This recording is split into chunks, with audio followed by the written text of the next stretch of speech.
Good day.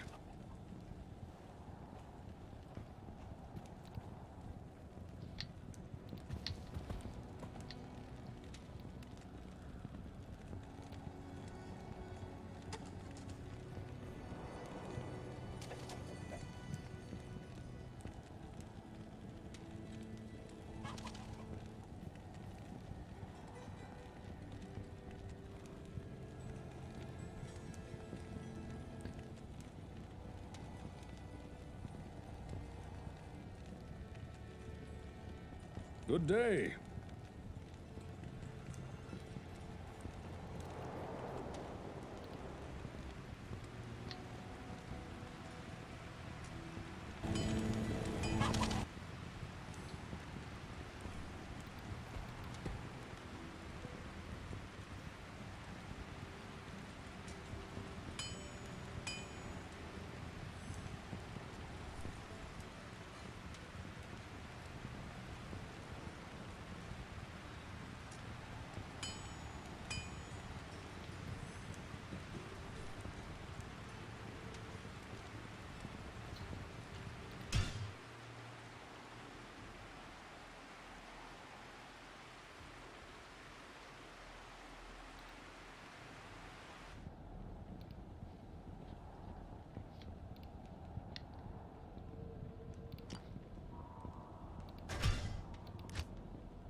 come back this way, have you?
Thank all.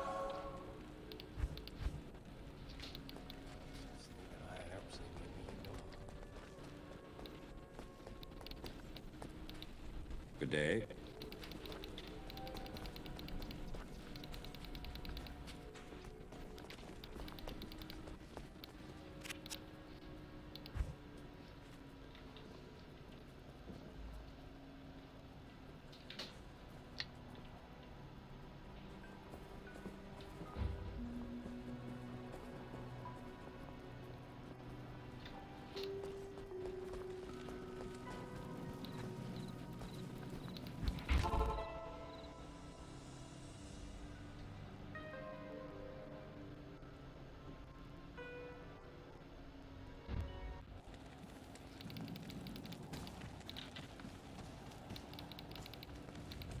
Oh, hi there.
Yeah, what the heck?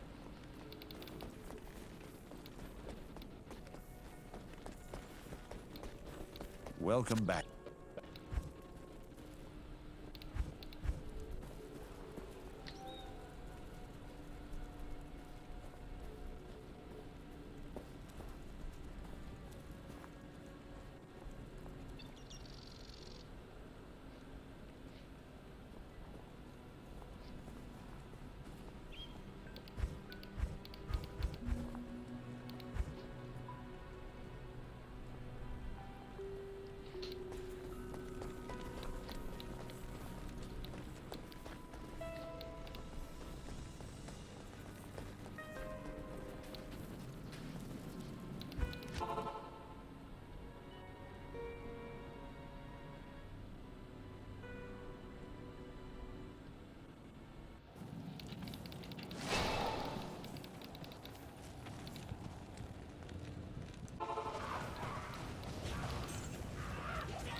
carry anymore. I am overburdened.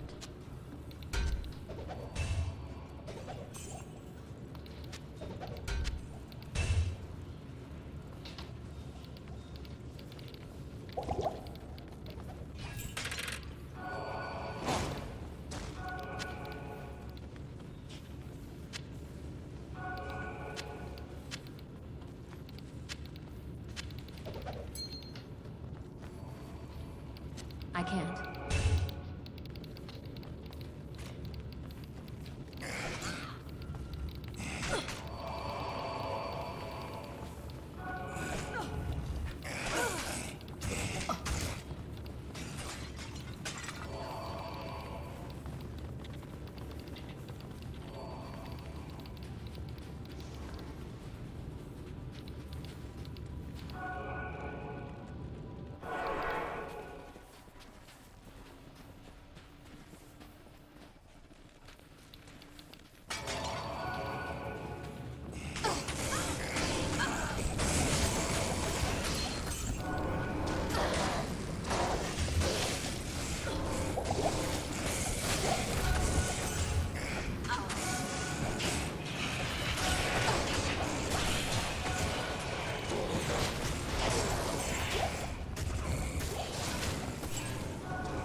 Impossible.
Who goes there?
Aj si vypud ktamaana vedeva.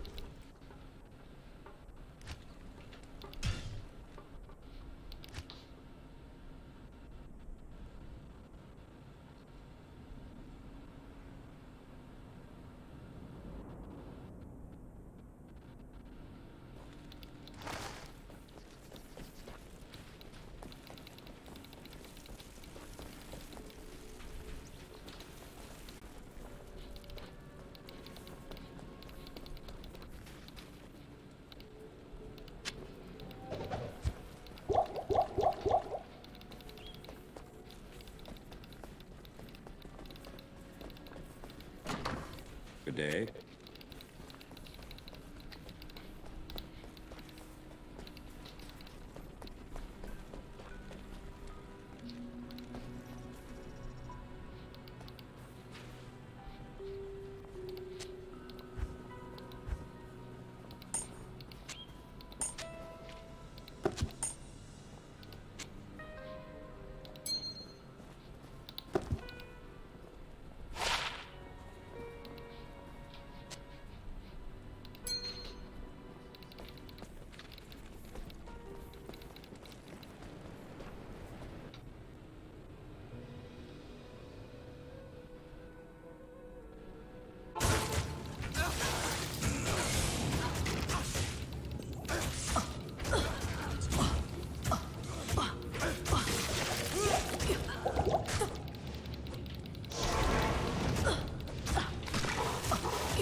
Who goes there?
Nothing the right portion can't cure.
Impossible.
Not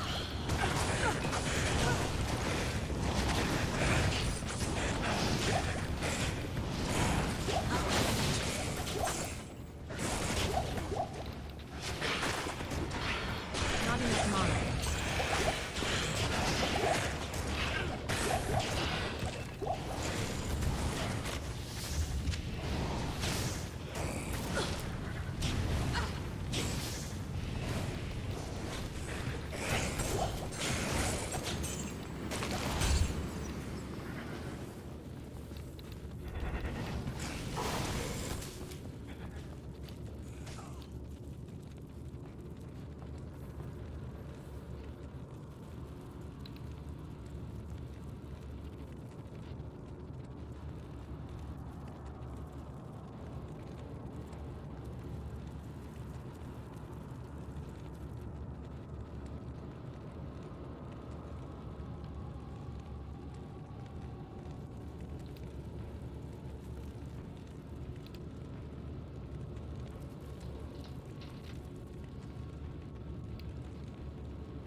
today.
Thanks.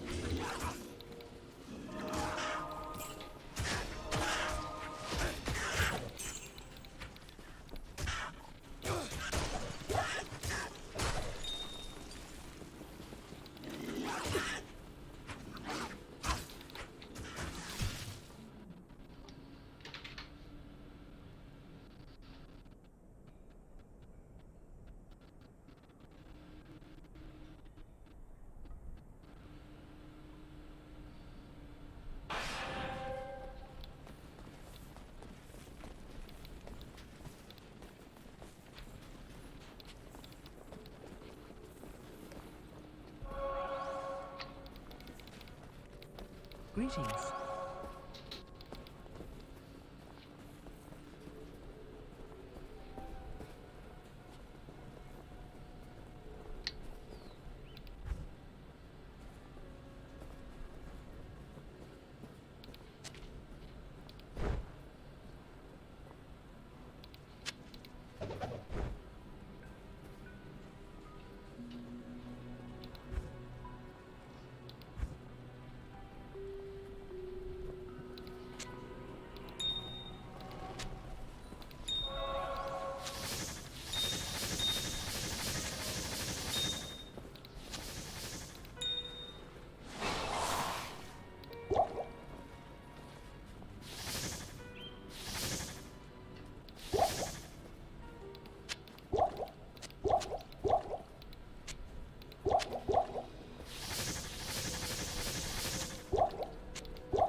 overburdened.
Good evening.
I am overburdened.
Need some help?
Greeting.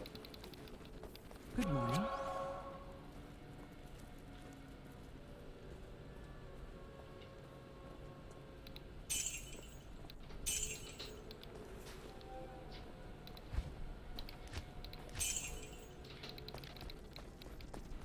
Hello.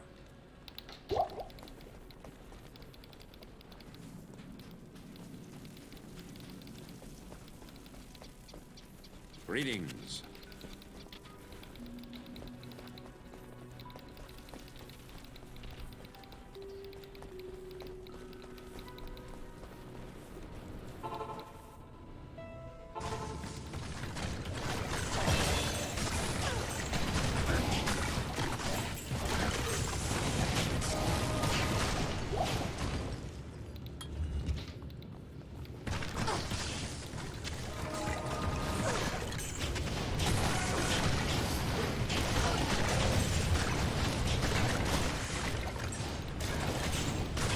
Not enough mana.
Good day. How may I help you?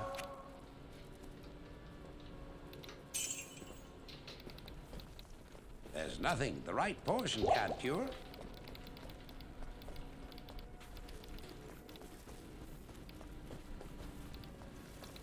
Yes, citizen.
Yes? Greetings. Greetings.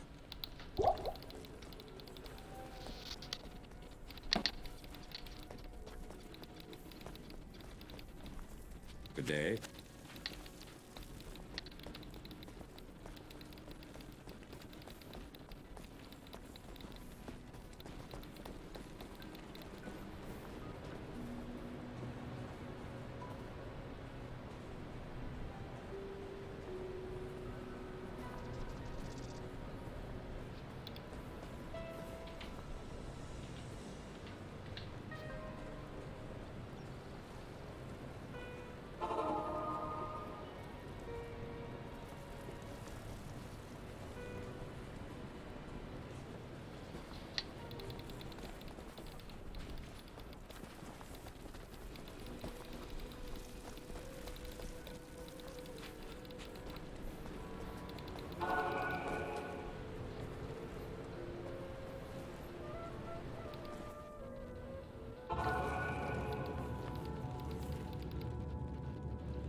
Not enough mana.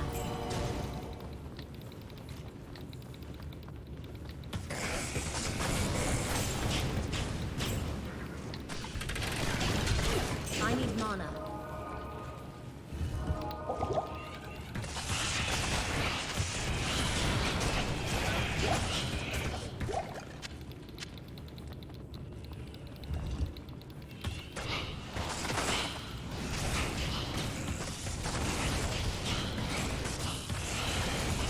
Not enough mana.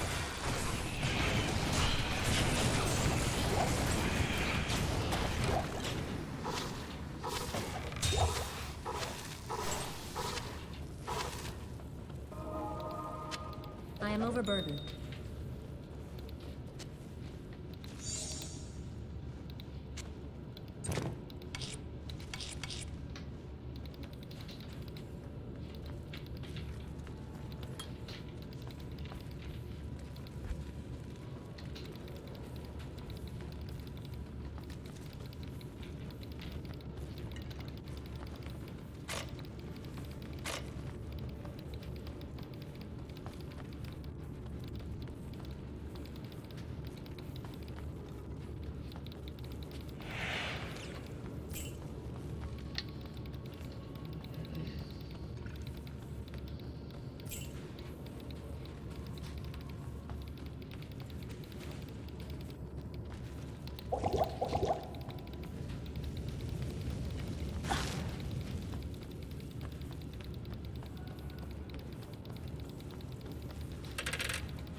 Yes?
Not here.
Good evening.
Who goes there?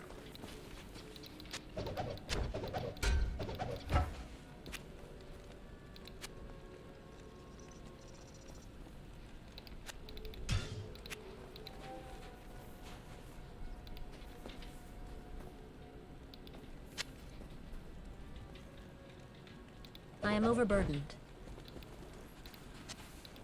I'll put that to good use. I'll put that to good use.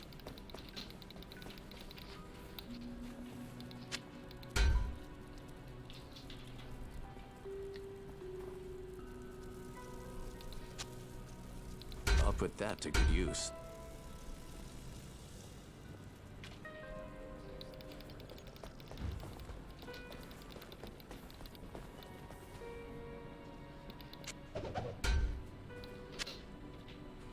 I'll put that to good use.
I need mana.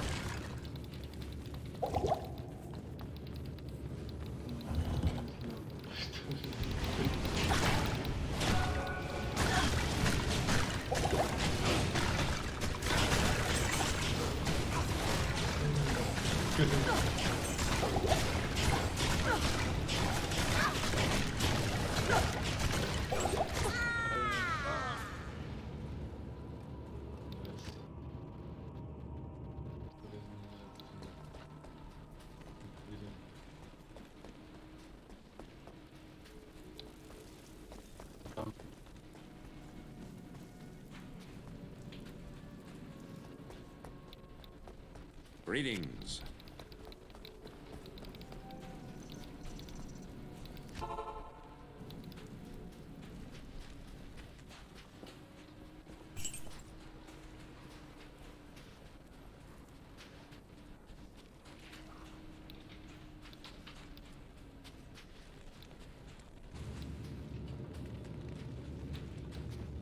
Где?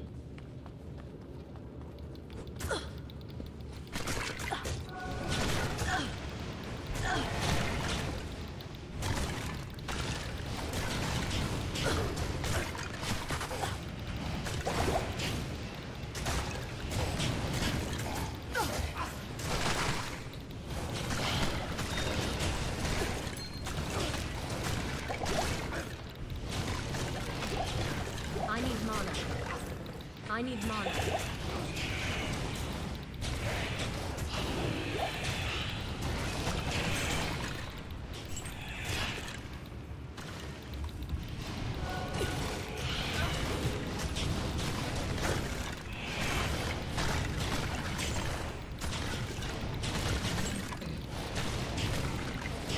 I need mana.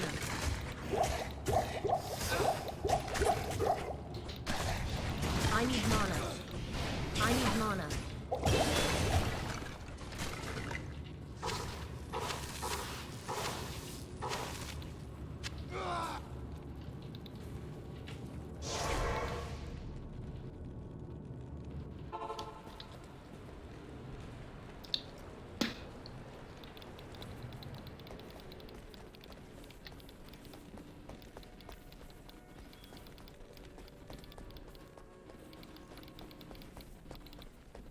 Good day.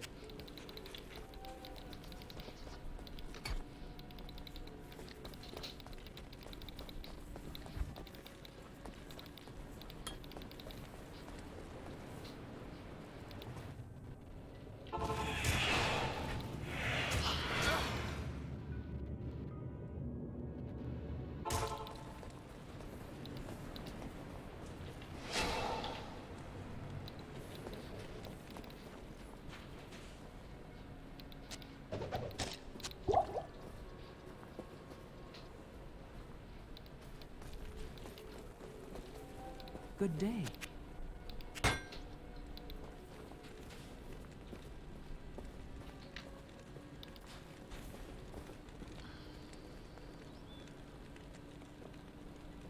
Lütfen. Good day.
I need mana. Not enough mana.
I need mana.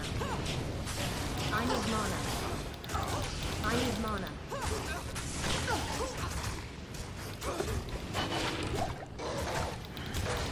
I need mana.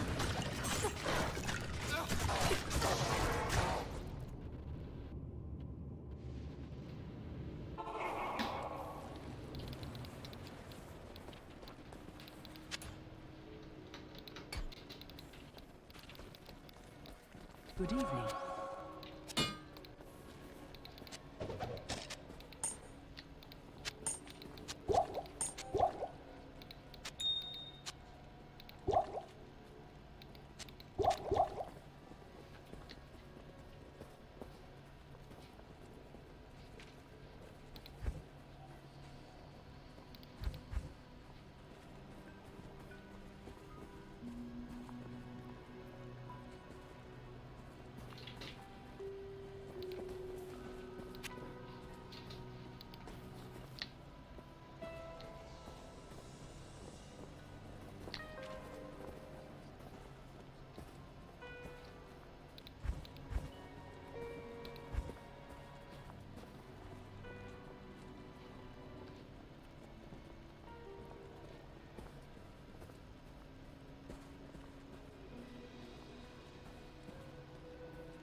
Hello.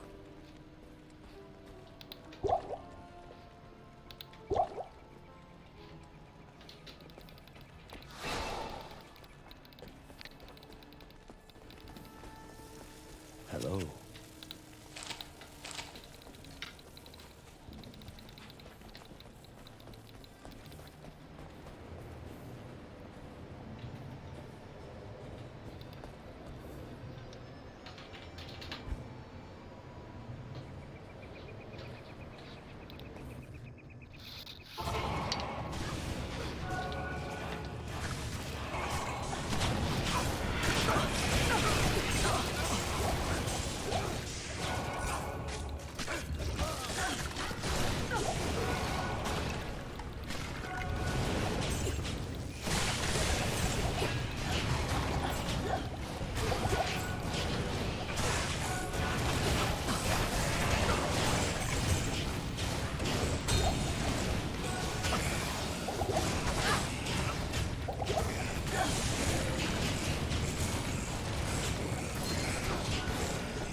I need mana. I need mana.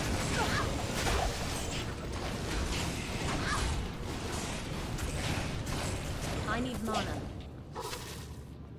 Not enough mana.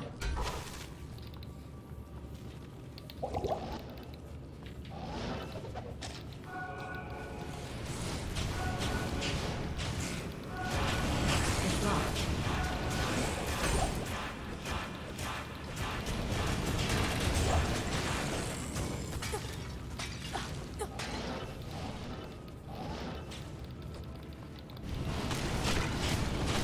I need mana.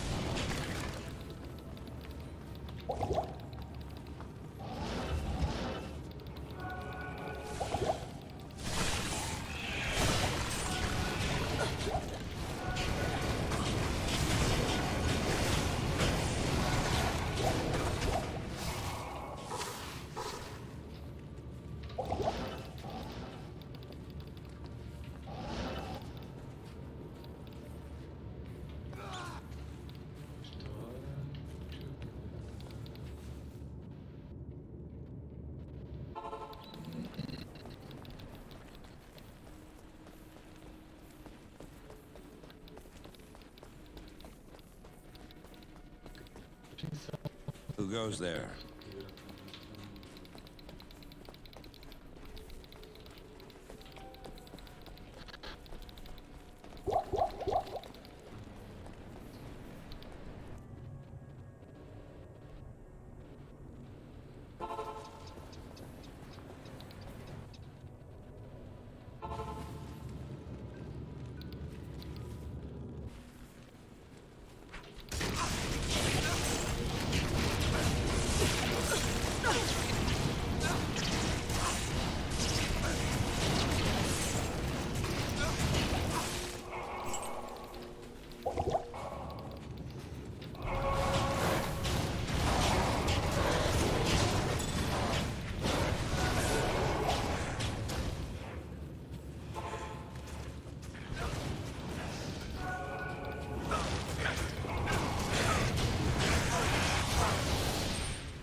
enough mana.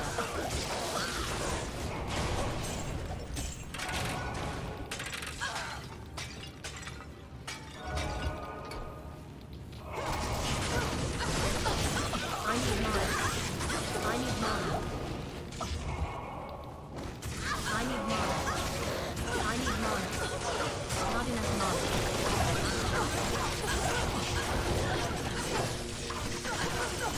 It's wrong.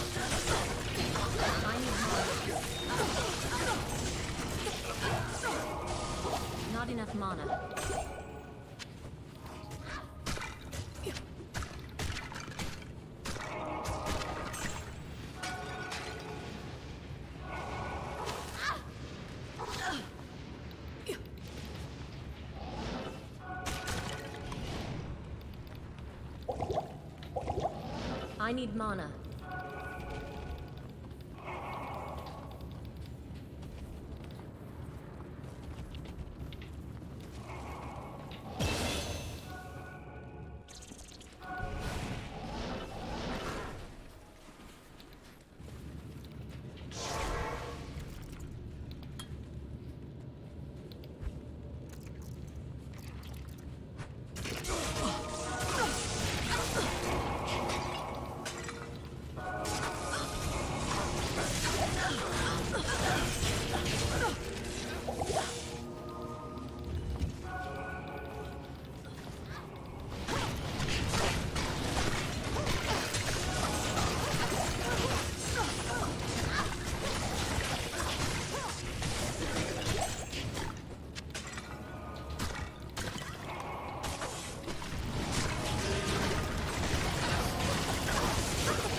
Not enough mana.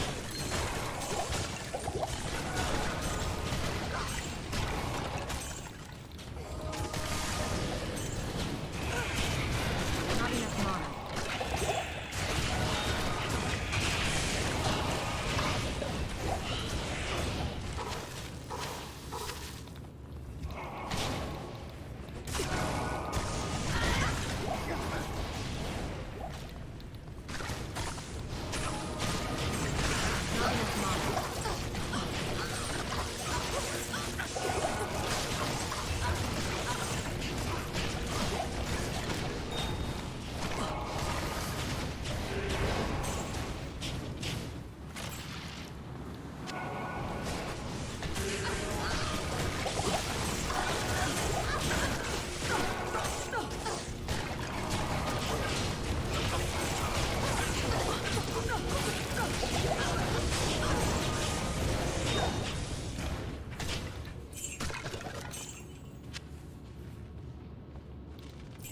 I am overburdened.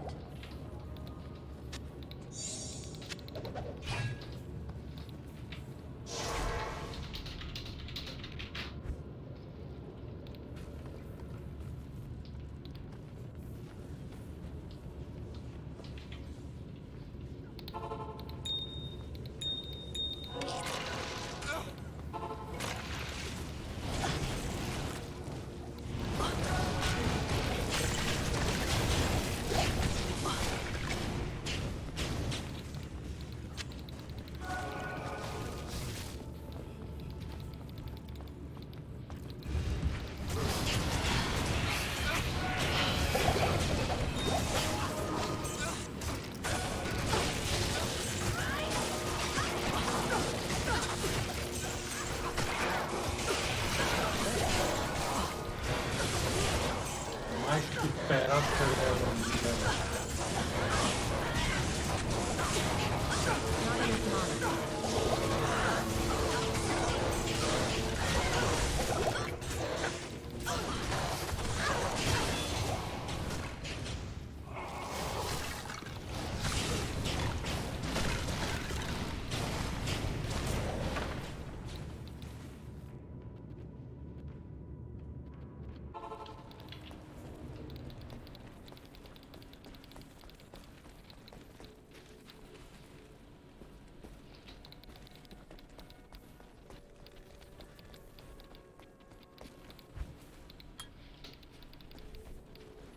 Good day.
Blessings to you.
There's nothing the right portion can't cure.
Not enough mana.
Not enough mana.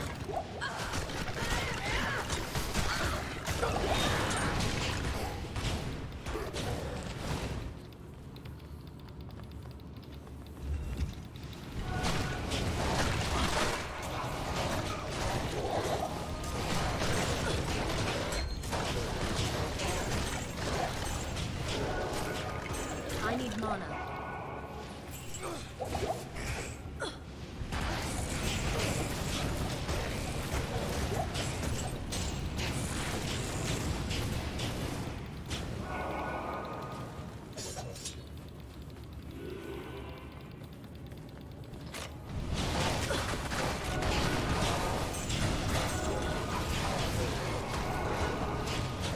Not enough mana.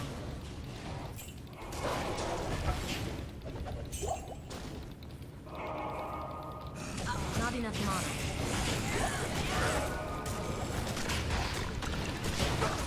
I need mana. Not enough mana.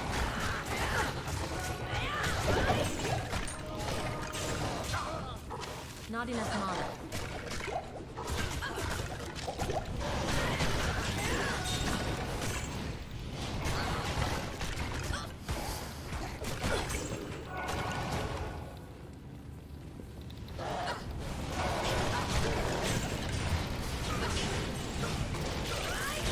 I need mana. Not enough mana.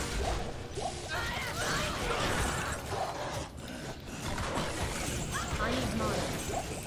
Not enough mana.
Not enough mana.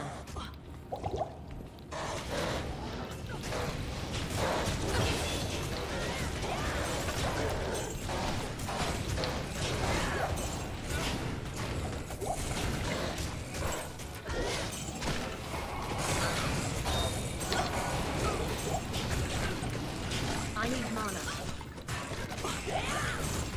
Not enough mana.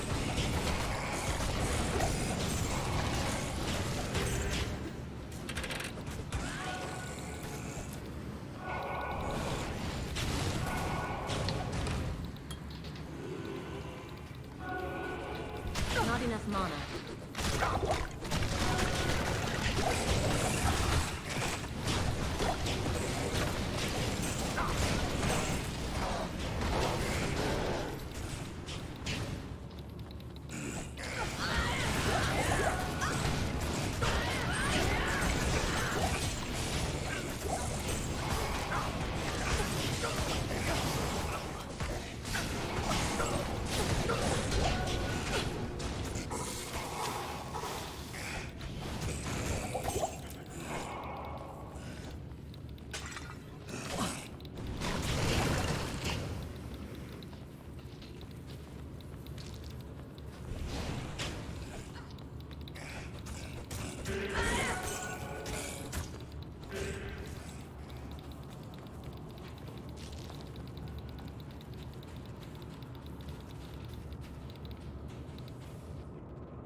Not enough mana.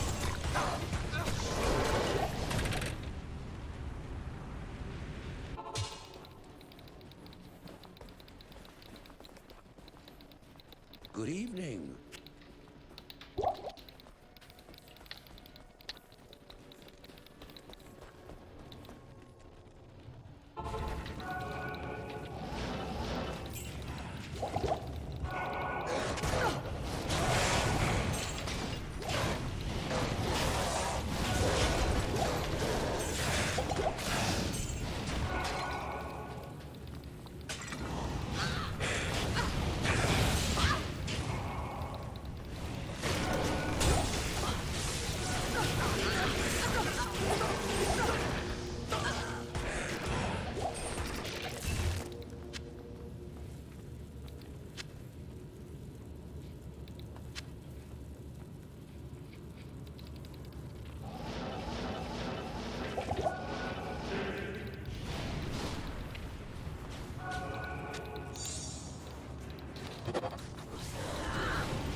Thanks for tuning in. You're watching live launch coverage of NASA and SpaceX's 6th rotational flight of astronauts and 1 cosmonaut to the International Space Station. We are T-minus 1 hour and counting until liftoff. And with us today is NASA astronaut Raja Chari. Raja, thanks for coming back. Yeah, glad to be back. Hoping to see my first launch. Indeed. And if you didn't know, Raja is getting ready to witness his first launch. He rode on a rocket as we turn the corner from the vehicle assembly building to show off the launch pad just beyond it. Oh, this is a great shot. The big reveal. Look at that. It certainly is. That's cool. There it is, the Launch Complex 39A, holding for a 12:34 a.m. Eastern Time liftoff. And so right now the crew is going through kind of mentally, you know, probably looking forward to the prop Dragon timeline. SpaceX, And you cycling orbit tank isolation valves to equalize low flow pressure. SpaceX Dragon copies, we're watching. Quickly explain what that is. So give them that call. So a lot of times whenever they're going to do something with any prop loading or valves, they'll give the crew a heads up. So if they hear the sound or feel the vibration, that they know that that's planned. So they usually give them a call prior. You mentioned that it's about to get a lot busier on the loops as they start going through some go, no-go polls and talking to the crew. And so they are looking ahead in what's called the event details, and they have probably 2 displays up, one that's event details, one that's in procedure 4.100. They're sitting in 4.100 waiting for the poll to say that they can arm the LES, the launch escape system. And on the timeline, they're probably looking at what the prop loading steps are and just kind of anticipating what's coming up next, probably scrolling ahead to kind of talk through the launch sequence and using this time to basically what we call chair fly, talk through. Dragon SpaceX, you are go for section 5. When ready, report go for launch. All right, picking up section 5, preparation for LES arming.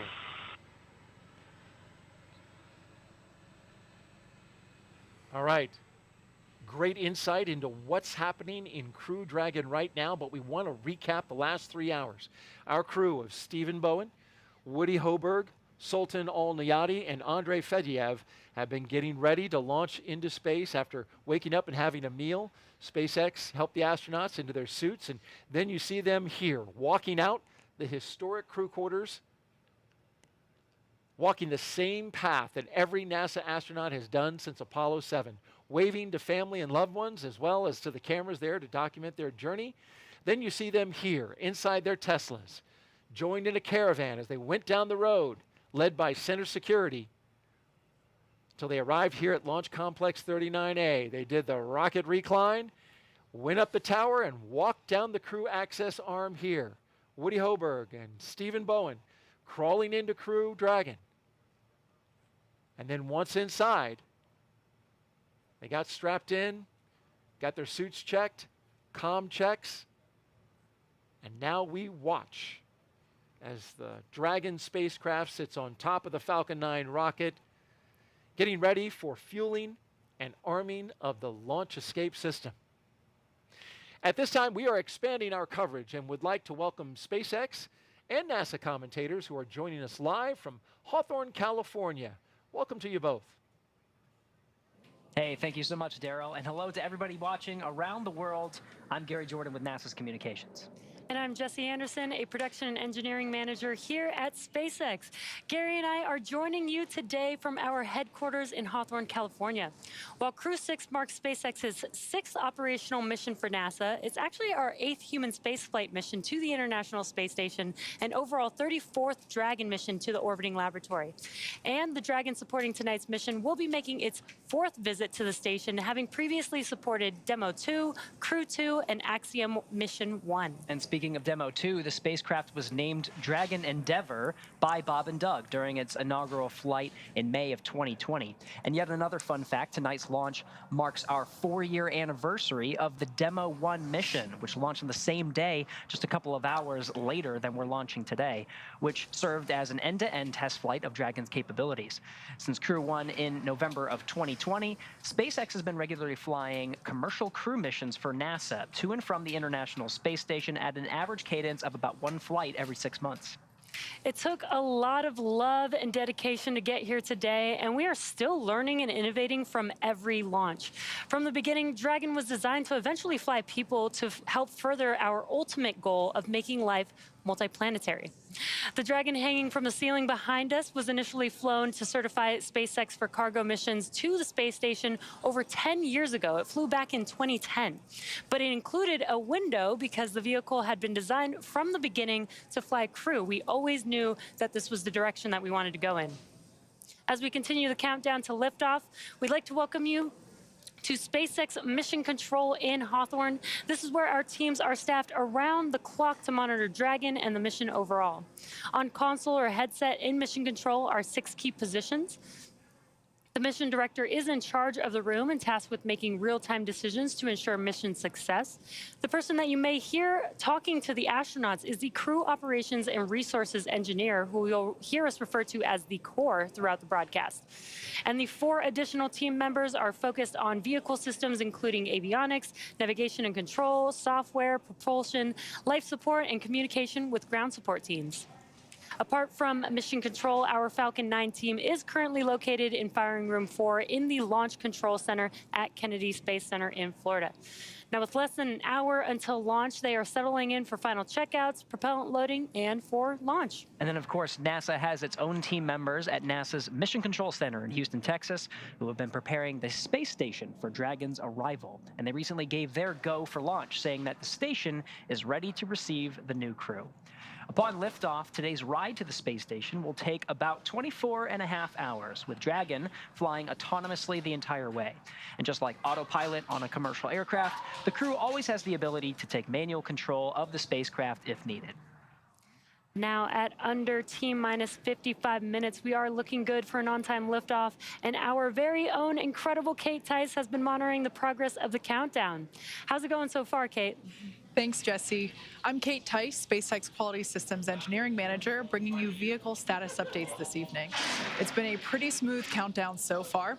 The Crew 6 astronauts wrapped up ingress at T-minus 2 hours and 34 minutes.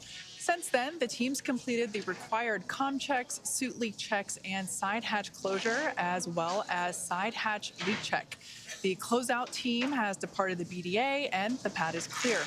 Now, as for Falcon 9, our 2-stage reusable rocket that you see there on your screen, final propulsion checkouts of first and second stages began a few minutes ago in preparation for propellant loading. This involves testing valves and engine pneumatic pressurization. Now, as you might be able to guess from the lack of re-entry soot on Falcon 9's first stage, which is the lower 2/3 of the vehicle there, that booster will be flying for the first time tonight. Now, at T-minus 45 minutes, less than 10 minutes from now, the team will report their readiness for prop load with a final electronic go, no-go poll. Before we can begin propellant loading on Falcon 9, we still have a couple tasks to perform. First, the crew access arm will be moved out of its service position as you see it in now, and it will rotate away from the Dragon capsule and over to its launch position.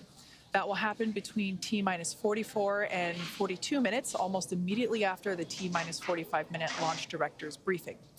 With the access arm out of the way, the launch escape system will then be armed. Once those 2 events are complete, Dragon will be ready for Falcon propellant loading. As for weather, we will also verify with the launch weather officer that all of the weather conditions meet our launch constraints. Those include items such as wind speed, lightning, and precipitation in the area surrounding pad 39A. But tonight, we're expecting acceptable weather conditions for launch, both at surface level and upper altitudes. Once again, our probability of violation of those conditions is only 5%, so looking good. The range is currently clear for launch. A worldwide network of ground stations and tracking and data relay satellites, or TDRS, are ready to support. And those are what help us get live views and data as Dragon heads into orbit. Today, we have an instantaneous launch window at 12:34 a.m. Eastern. As I've said before, once we begin propellant load, there is no opportunity to change the T0. The timing for Dragon to rendezvous with the International Space Station is down to the exact second. So today, we only get one chance. But the good news, at T-minus 51 minutes and 32 seconds, we are go for launch. Great news. Thanks, Kate. Today's launch marks the 6th time a rotational crew will fly on a commercial spacecraft. And much like our previous crews, today's crew has been training with our teams at SpaceX for the last several months, running nominal and emergency simulations of what the full mission will look like while seated inside of Dragon. And as with every mission, each one of our crew members brings a diverse set of experience to today's flight. That's right, and let's start with the mission's commander. Steve Bowen was born in Cohasset, Massachusetts. He holds a bachelor's degree in electrical engineering from the U.S. Naval Academy and a master's in ocean engineering from the Joint Program in Applied Ocean Science and Engineering at MIT and Woods Hole Oceanographic Institution. In July 2000, Bowen became the first submarine officer selected as an astronaut by NASA. This will be Bowen's 4th trip into space as a veteran of 3 space shuttle missions, STS-126 in 2008, STS-132 in 2010, and STS-133 in 2011. Bowen has logged more than 40 days in space, including 47 hours, 18 minutes during 7 spacewalks.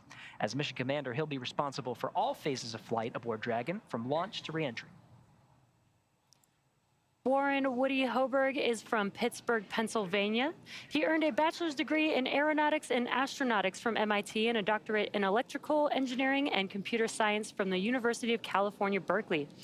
He is also a commercial pilot with instrument, single engine, and multi-engine ratings. The mission will be Hoberg's first flight since his selection as an astronaut in 2017. As pilot, he will be responsible for spacecraft systems and performance on Dragon. Sultan Al Niyadi will be making his first trip to space, representing the Mohammed bin Rashid Space Center of the United Arab Emirates. Aboard Dragon, he'll serve as a mission specialist, working to monitor the spacecraft during the dynamic launch and re-entry phases of flight.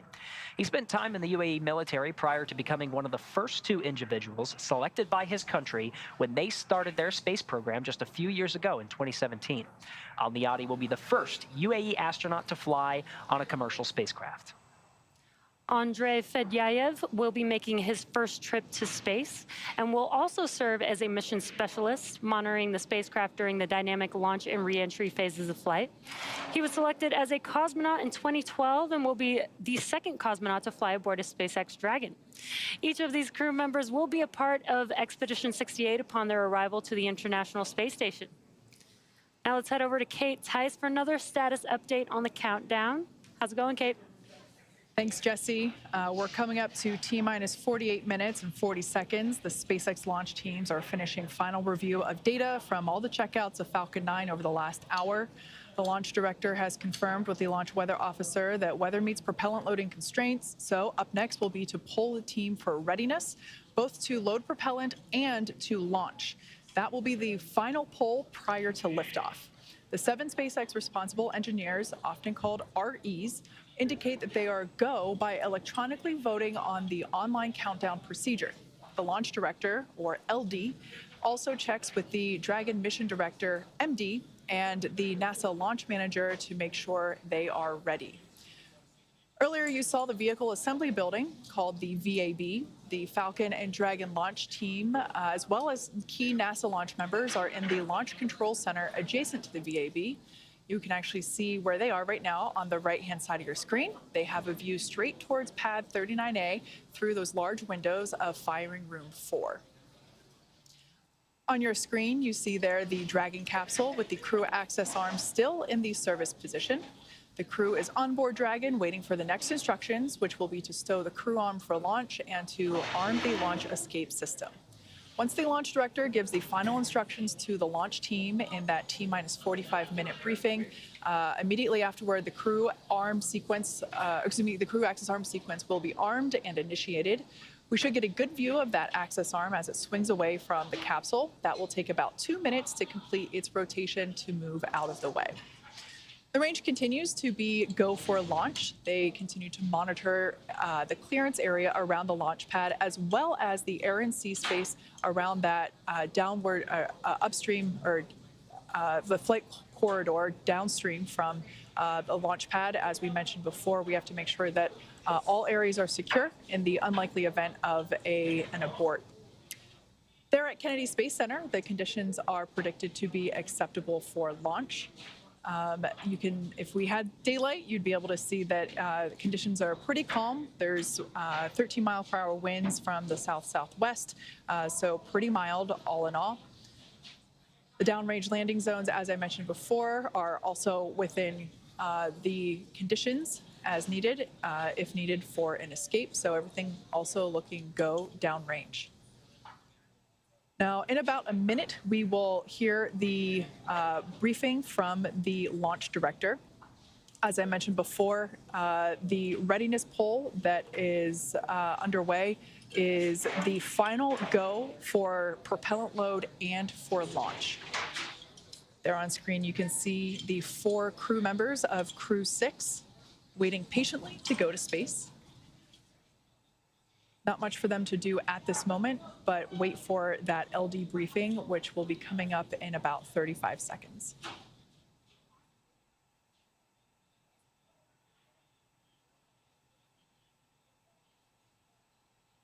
As I mentioned before, the team in Mission Control, as well as the teams in Firing Room 4, they are basically collectively, both with NASA launch team and the Dragon launch team and the Falcon Poll launch is team. complete, and the team is ready for crew access arm retract, propellant load, and launch. Both control rooms will go into lockdown at T-minus 45 minutes and remain in that state until the launch escape system is disarmed. All operators are to remain at their console and maintain a sterile cockpit until MD confirms successful disarming of the launch escape system following orbit insertion or propellant offload in the event of a scrub.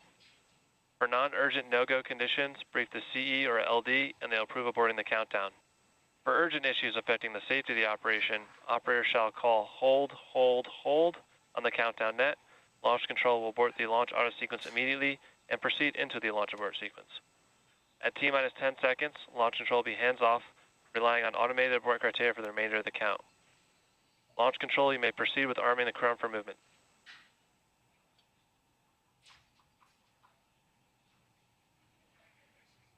There we heard that final go for launch and prop load from launch director having. Crew arm, so get started. And there we just heard the call out that the crew access arm retraction is underway.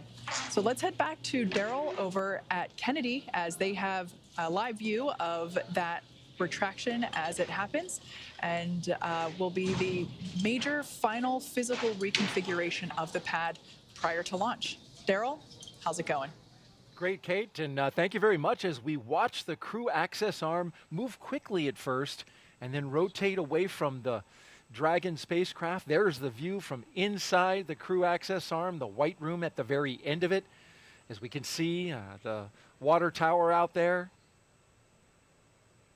Hitting another milestone here, Raja, on our way to liftoff. Yep, and the crew is definitely tracking through all this on a timeline. So they're procedurally in 4.100, following that SpaceX is retracting the crew arm and then starting to prepare. The next big step they'll be taking is arming the launch escape system.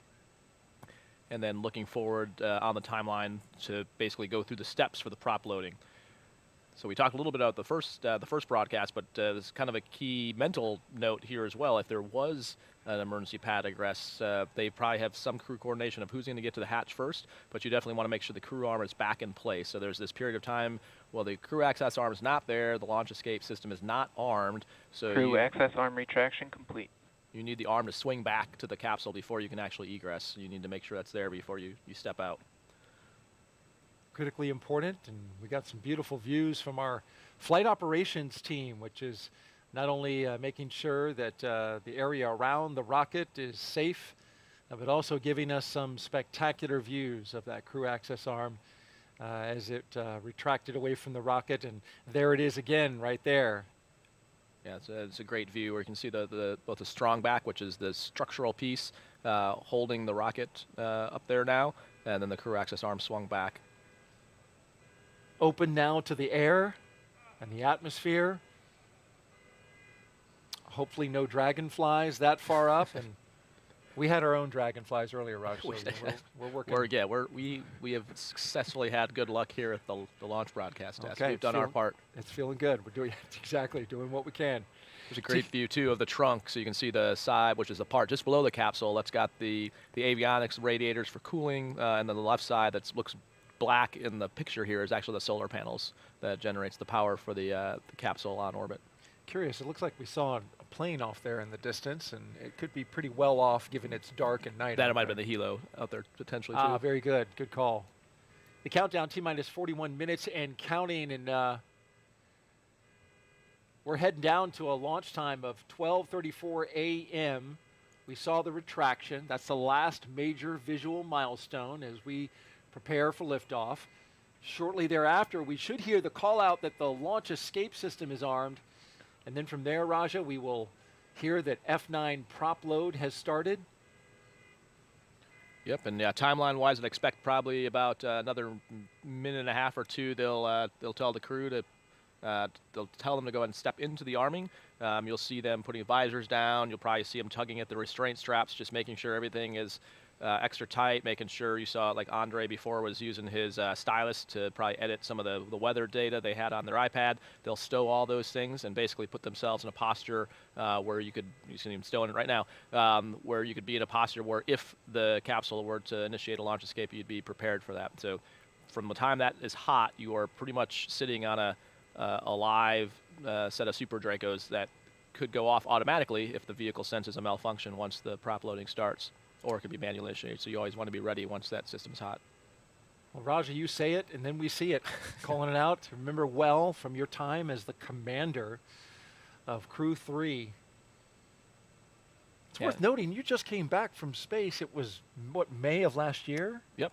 Yeah. Yeah, it's good to be back. I would go back in a heartbeat, but it's also good to be back home. But oh, you're watching your friends go up. Yeah, this is it's really surreal to have friends and colleagues on the end of that rocket, and I think it just reinforces the importance. You asked earlier, and the question was like, what do we do on our normal job? There's also people in our office. So Joe, who's the chief of the office, goes to the launch trainers reviews, and you are signing up your friends to go ride in this thing. So we take it pretty seriously, as well we should.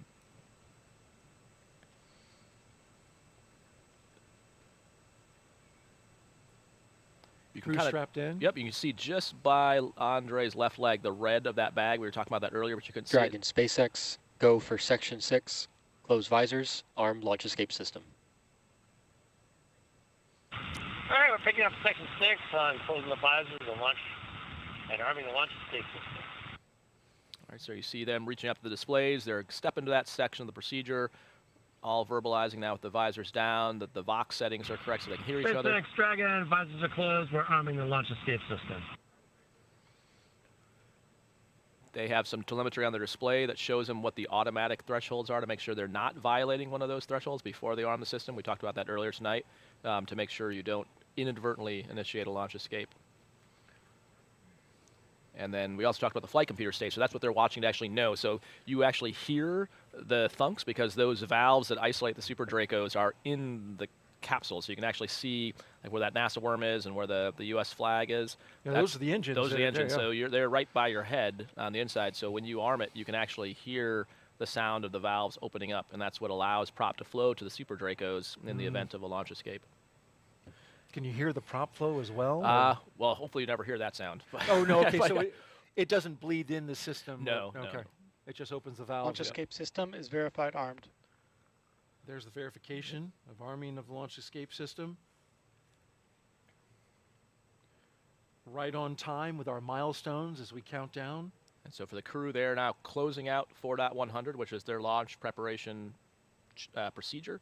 And they're now stepping ahead to what's the prop loading timeline on their displays, which is going to give them times of when is the different tanks are pressurizing and loading. There's no telemetry in the Dragon that tells you what the F9 tanks have in them in terms of amount of fuel. You can see what's in the Dragon, but not the F9. And so you rely on this timeline and the calls from the team to know the status, and that gives you an indication based on the timeline you have if things are behind or ahead or on timeline.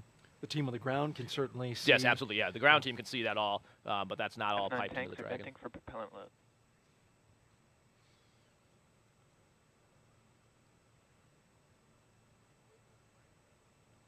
We'll start venting. These would be the tanks on the ground. Right. So as they start to, they have what's called these giant accumulators that are full of the fuel that they then pump into the F9. And the two things I learned on our first broadcast attempt, one is that the license plate changes every time. The second that I also learned from you is that you can tell out here how full the rocket is by looking at the level that the condensation comes off the outside of the rocket, which you can't see that on the inside, but that's a good technique for if you're watching on the outside and don't have the benefit of having the displays the crew has or the telemetry the ground has to just get a look at binoculars if you're standing on the causeway or on TV and know how full the tank is. Outdoor fuel gauge. Yeah. Only if you launch in the humidity of Florida. I don't know if it'd work in the desert as well. But.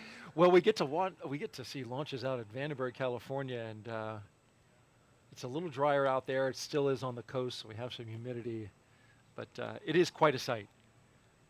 It's a definite pro tip. I didn't know that. I've been I've been in the office for 5 years. No one taught me that. Told an astronaut something Yeah. new. I'm feeling proud.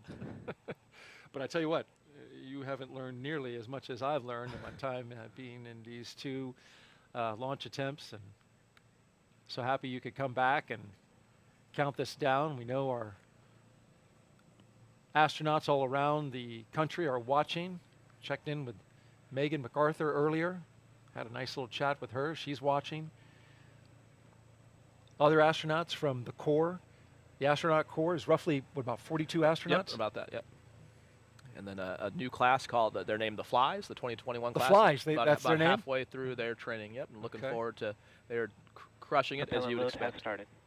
And there's the call from the Corps. Yeah, here we go.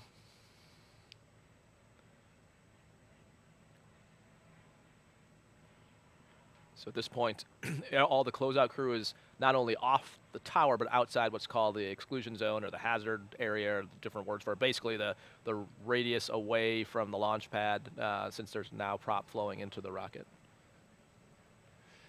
Well, T-minus 34 minutes and counting until liftoff. Today will begin the next 6-month rotation mission to the International Space Station. As we've been documenting, we heard the launch escape system armed. Happened just before that propellant load began. Dragon capsule. It was loaded with its propellants about a week and a half ago, just a few miles down the road. In order to fly, Dragon needs a fuel and an oxidizer for the fuel. SpaceX uses monomethyl hydrazine, or what they call MMH, and nitrogen tetroxide, or NTO, for oxidizer. And together, these propellants feed those Draco engines that will maneuver Dragon on orbit. It also feeds those 8 Super Draco engines you were talking about that would power the launch escape system in an abort scenario. And so with that fueling having begun, that means those 8 Super Draco engines inside Crew Dragon are ready. We heard, or rather Raja relayed, that the astronauts can hear those valves turning, getting that system ready to go. Should there be any kind of emergency associated with the rocket or the pad. Of course, NASA and SpaceX teams, they train extensively for exactly that type of contingency. And so with T-minus 33 minutes and counting, let's head back over to SpaceX headquarters in Hawthorne, California for an operations update from Kate Tice. Kate? Thanks, Daryl. I continue to follow along with the final minutes of the launch countdown, heading for on-time launch just under 33 minutes from now. Everything's still looking good for Dragon and Falcon 9. No major issues reported by the teams at this time. As we heard on the loops, the launch escape system is now armed, and Falcon 9 propellant loading began at T-minus 35 minutes. The first and second stages of Falcon 9 are each loaded with 2 liquid propellants. One is oxidizer, loaded into a tank at the top of each stage. The other, a fuel, loaded into a tank at the bottom of each stage. The fuel that we use to power the Merlin engines is RP1, which is a refined kerosene. The oxidizer loaded on each stage is densified liquid oxygen, or LOX. Densified means it is kept much colder than typical for launch vehicles and takes up less volume, which allows for more oxidizer to be loaded into the first and second stages. And as Raja mentioned minutes ago, you can tell how full the tanks are based on how high the condensation appears on the outside of the vehicle. To ignite the fuel and oxidizer in the Merlin rocket engine, we use the ignition fluids of triethyl aluminum and triethyl boron, also called TTEB. When TTEB comes into contact with oxygen, it burns and produces a green-colored flame. Once we have the flame going, we add the kerosene fuel into the Merlin chamber and the engine ramps up to full power. You might see the green flash just as the second stage engine ignites following stage separation 2 minutes and 48 seconds into flight.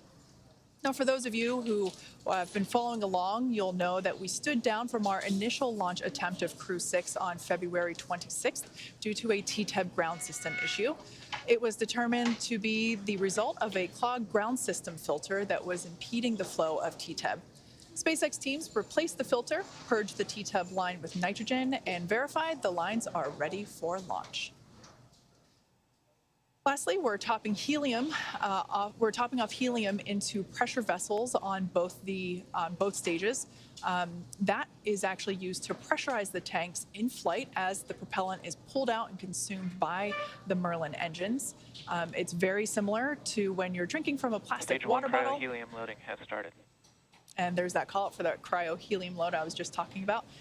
It's similar to drinking out of a plastic water bottle. You got to let some air back into the bottle to keep it from crumpling. Now, on board the spacecraft, the astronauts are monitoring the systems while propellants are loaded into the Falcon 9 below them, as you can see on the right-hand side of your screen. The crew's training in the simulator here at SpaceX headquarters in Hawthorne, California, actually included playback of sounds recorded in Dragon capsules during recent flights. So all of the sounds that they're hearing now, not only did they hear before in our previous launch attempt, but they heard it during the training simulations as well.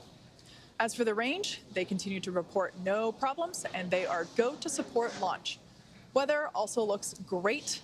As I mentioned before, our probability of violation for the launch constraints is only 5%, so really good on that front. As a reminder, today we have an instantaneous launch time. So at this point, if we hear a hold for any reason, we will have to stand down and target our backup launch opportunity tomorrow, just under 24 hours from tonight's planned launch. At this point in time, at just under T-minus 29.5 minutes, I'll turn it back over to Jesse and Gary for an overview of events that we'll see after liftoff. Awesome. Thanks, Kate. For Crew 6, the astronauts' flight to station will take about 24.5 hours. And as we wait for that T0 mark coming up in just about 29 minutes, the ground operations teams are doing a series of system checks to make sure that both the Dragon and the Falcon 9 are ready for launch. You're going to be looking at a live view of our teams at the Cape as they prepare for liftoff. Now, as we wait for that launch clock to hit 0, we wanted to give you an overview of what the ascent portion of that mission is going to look like. Once we hit T0 and a successful launch occurs, we will watch Falcon 9 and Dragon lift off from historic launch pad 39A and make their ascent.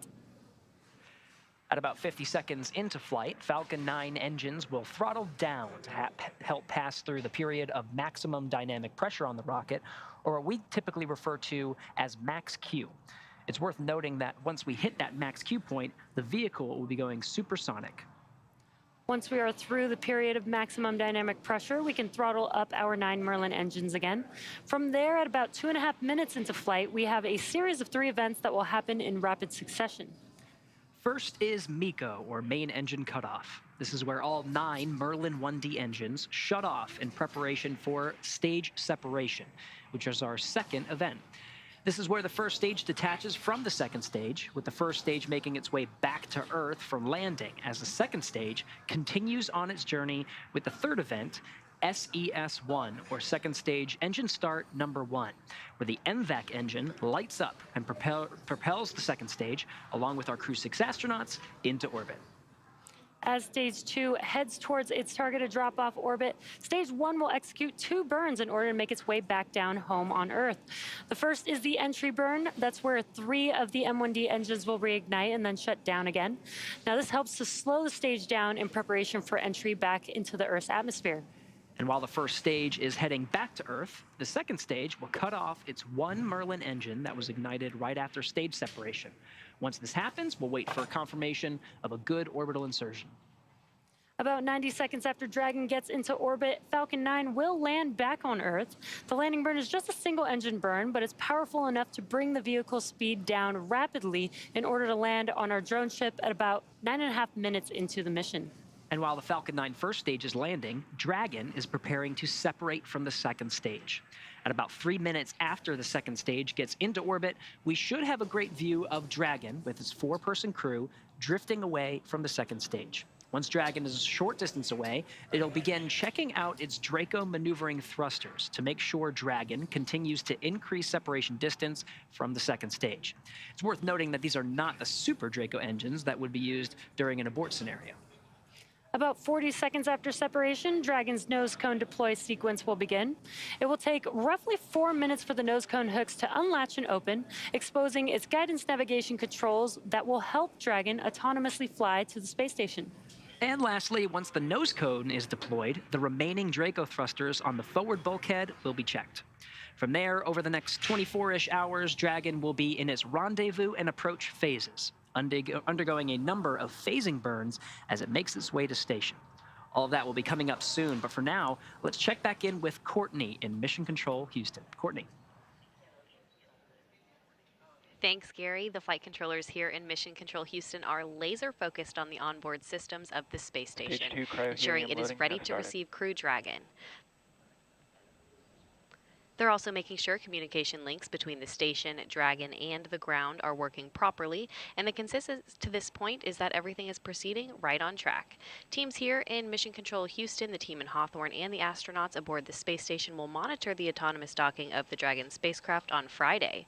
They'll perform a series of leak checks, then work to open the hatches on both the Dragon side and inside the station's pressurized mating adapter. We expect hatch opening to take place about an hour and a half after docking. Once on board, the astronauts will be greeted by the space station crew and will then join in for welcoming remarks for the new crew members. From there on out, they will no longer be referred to as Crew 6, but rather as flight engineers of the International Space Station until their return back to Earth. Here in Mission Control Houston, Flight Director Judd Freeling is on console overseeing the team for launch. And that's it from here in Mission Control Houston, so I'll toss it back to the team in Florida. Daryl, how's it looking? We're looking great out here, Courtney, and thank you very much as we cruise around the set here. Our production team doing a great job showing us all the sights and the sounds of the countdown of Crew 6. Liftoff is at 12:34 a.m. Eastern Time, and if you're just joining us, well, we're doing well. Having a great countdown, 24 minutes to go for the 6th astronaut rotation mission to the International Space Station under NASA's Commercial Crew Program. Commander Stephen Bowen, pilot Woody Hoberg, and mission specialists Sultan Al-Niyadi and Andrei Fedyayev are strapped into the seats, as you can see them here inside Dragon Endeavour. The Falcon 9 rocket fueling operation well underway. The launch escape system is armed. That means Dragon is prepared to launch itself away from the Falcon 9 in case of an emergency on the pad or after liftoff. So far, operations looking and sounding as we would expect. And you can see on the rocket, we're filling her up. The condensation of the warm, humid Florida air down there shows you that, well, my guess would be about a third. But I have no actual telemetry to tell me that. Just going by the condensation coming off the rocket. It really super chills the skin on the outside of the rocket, and then that condenses the air in the atmosphere, the water that's in the air. And it really is something to look at once it's ready to go, all the way up and down the rocket. And the reason they make it super cold is, if there's probably, let's see, 3rd or 4th graders out there, I know that's what my kids are learning about, is like when something's really cold, it gets dense, so you can get more of it in there. So that's why it's important. Every drop of gas matters when you're trying to get to orbit. You want as much margin. John was talking before about why we build the timelines we do, and so, we always hope everything goes nominally, but we train for all kinds of contingencies. And so we've been talking about launch escapes, but the next phase is rendezvousing with the space station. And so we protect for a problem with either the station or the capsule and having to back away and come back again in 24 hours. And so all that requires prop and gas, and the further and higher the F9 can get the Dragon, the more options we have. So that's why they chill the gas. You heard calls earlier about the cryohelium, and like they talked about it out at Hawthorne. That means that we have enough gas to pressurize the tanks, and then next you'll start hearing probably in about another minute they'll start talking about stage 2 fuel being loaded. And so you'll hear calls, you'll hear them talk about stage 2 and stage 1. It's a 2-stage rocket. So there's fuel and oxidizer for both the stages. The first stage, like they described, having the 9 engines, and the second stage having 1. But both of those have separate tanks for the fuel and oxidizer.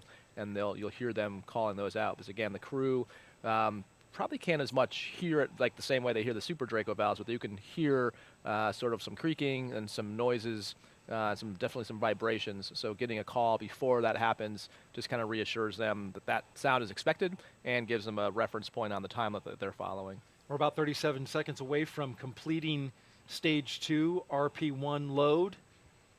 In the meantime, let's tell you about the crew.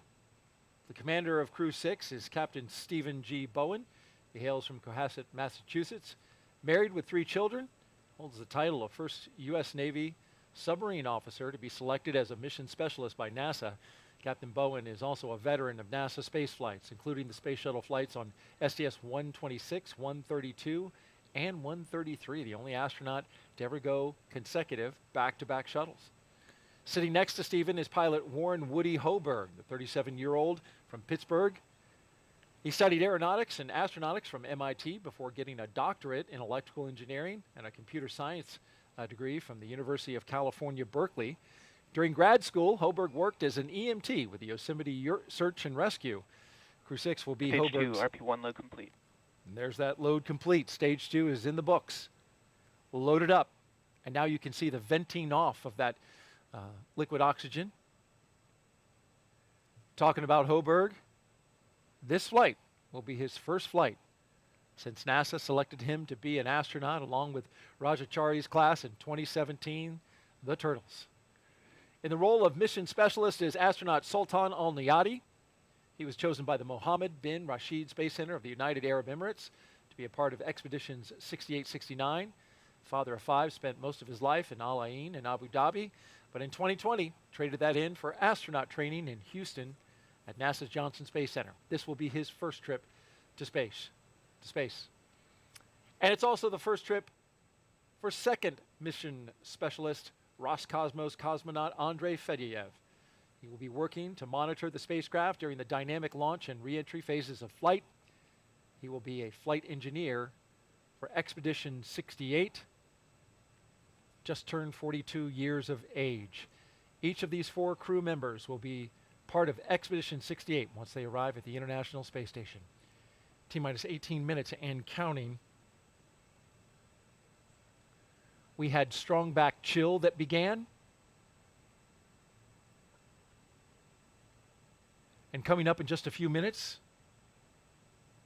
we'll start loading liquid oxygen onto the second stage.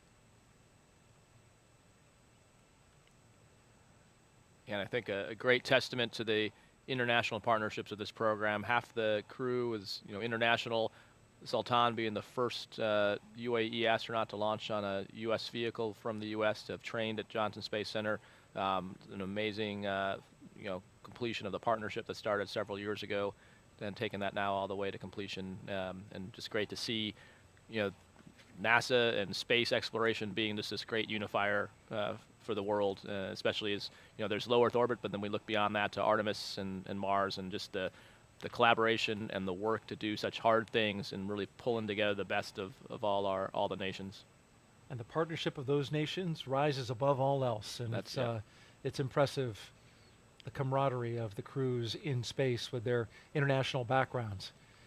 So that venting, so we talked about there's 2 things happening in the Dragon SpaceX, F9 is proceeding with prop load, and we're tracking no issues with Dragon or F9 going into launch. SpaceX Dragon copy. So update from the core that's on track. So we talked about the condensation a few times, and there's also the venting. So 2 different processes. The condensation is the super chilled fuel cooling the metal and the skin around it. The venting is because it's super cold as it heats up on the inside just from the air temperature, essentially working its way in there, it vents. And so that's just like a pot boiling, and just like you would, lift the lid off a tea kettle to let the pressure out. This is the same thing you're seeing happen there. So that's what's happening kind of from the middle of the screen. Yeah, and on a calm night like tonight, the winds have totally died down. You can see it as it cascades down like a waterfall coming off the middle of the strong back there. Want to make a quick note about the radio and how you can hear. If you're on local amateur radio on the VHF radio frequency, turn into 146.940 megahertz and UHF radio frequency 444.925 megahertz on the FM mode. You can hear this all around the Space Coast. Stage 2 lock load has started. And there goes our Stage 2 LOX load on a beautiful night on the coast of Central Florida. For Stage 1, that's going to continue to load, and we'll see that go all the way down to T-minus 6 minutes in terms of the RP1 load. In terms of LOX, that will continue until about T-minus 3 to 2 minutes on the liquid oxygen side. A lot more volume, of course, in the first stage. Hey, let's throw up a quick social media question. What do you say, Raj? Sounds good. What do we got here? At JSE Garin asks, I am 9 years old and want to know if you can see airplanes on the ISS. I have never heard that question. So actually, Megan MacArthur had a cool post where she took a picture of the ground and you can see the contrails of a plane. So you can't see a plane if it's not what we call conning, meaning contrails. You can, if you can find the contrails, then you can follow it back to find the plane, but it's super hard to find an actual airplane that's not in the contrails. We also spent some time on Crew 3 trying to see who could one-up each other to find ships. So you can cheat and look around the Panama Canal to see if you could find ships there, but you need binoculars to help yourself. But if you know where to look or along the shipping lanes, you can usually find some ships. And then airplanes, if you look around like the places like over the Atlantic where you can look for contrails and find planes, but absolutely you can see them. What a great answer. Didn't know that. Thank you, Raj. Let's head out to Kate Tice now. Thanks, Daryl. Everything's still looking good for launch of Falcon 9 and Dragon Endeavour just under 15 minutes from now. Now, for those just tuning in, Falcon 9 began propellant load at T-minus 35 minutes. Around T-minus 20 minutes, Falcon 9 completed loading of RP1 fuel on the second stage. Fuel loading on the first stage remains underway, and it is approximately 80% full. It will finish around T-minus 6 minutes. Falcon 9 is also underway with loading of densified liquid oxygen, and that will wrap up at T-minus 3 minutes for the first stage and T-minus 2 minutes for the second stage. Coming up, we'll perform checkouts of the thrust vector controllers, a procedure called TVC wiggles. We'll command Falcon 9 to activate those thrust vector controllers and actually wiggle the engines a couple degrees. This verifies that those engines will be able to move while in flight, which is how Falcon 9 steers itself during the ascent phase. Dragon mission director and team reporting no issues. Communication checkouts are complete, the crew access arm is retracted, and the launch escape system is armed. And as you can see there on the right-hand side of your screen, the crew is strapped in and ready to go to space. Everybody looks pretty calm and chill, given that they are going to space in 13 minutes. Final instructions to the crew will come at T-minus 10 minutes. The crew displays will be configured for launch, which give the crew insight into how the launch is proceeding and provides constant updates on vehicle health. At T-minus 5 minutes, we'll then be in terminal count, and Dragon will transition to internal power. We'll hear continued status callouts from SpaceX Mission Control as we get closer to liftoff. The ranges go. All secured air and sea space remain clear. And as you can see, weather remains gorgeous and everything still remains inbound for the launch criteria. So all in all, Falcon 9 and Dragon Endeavour, all systems remain go for launch in just 12 minutes and 34 seconds from now. All right, thank you very much, Kate. And take a look at this picture. Before their flight, Crew 6 got a picture with what was supposed to be their booster. Actually got swapped out for a brand new booster, but anytime you get that close to the hardware, it's a cool thing. Brand new booster launching tonight. And at the time Falcon 9 and Dragon launches, the International Space Station, which is being tracked right here by Mission Control, will be 260 statute miles over the Bristol Channel, southwest of Cardiff, Wales. Crew 6, once they get off the ground, will spend the next 25 hours chasing down the International Space Station for a rendezvous at 1:11 a.m. Eastern Time tomorrow. It'll be Friday. And we'll have live coverage on NASA TV of docking and the Crew 6 welcome ceremony at 11 p.m. Eastern Time tonight. Final thoughts, Raja? Yep, as we get ready to lift off. Yeah, so right here, they're at 10 minutes. They'll probably say some thank yous to the ground. A lot of people got them here. You're going to see them messing with the displays. So Woody and Steve will be putting up what's called forward views on the outside displays, so the mission specialists can monitor the parameters. That's how they monitor anything that would how the performance is doing. In the center display, they'll bring up the event details that show the launch, and you'll see them put their hands down once they get closer to launch, and they'll have this display up so they can basically watch. They'll have everything configured, and that's what they talk about, configuring for launch, so that you don't have to touch it during the launch itself. Colonel Chari putting us in the seat of the astronauts with exactly what they're doing. Thank you so much. Appreciate it. And one more thing I want to say. I don't know, Raja. I have a feeling there's love in the air. Not going to give it away, but it just feels like there's love in the air. You got to stay tuned to find out more about that. For now, we'll turn it over to Gary and Kate at SpaceX headquarters in Hawthorne, California. Take us through the rest of the countdown. Thanks, Daryl. That's right. We're exactly T-minus 10.5 minutes until liftoff of Crew 6. As you can see there on your screen, Falcon 9 is underway with propellant loading, as indicated by those white clouds forming around the vehicle. The fuel loading is complete on the second stage. LOX load remains underway. It's about 40% full on the second stage. LOX load also underway. Dragon, SpaceX, confirm crew displays configured for launch.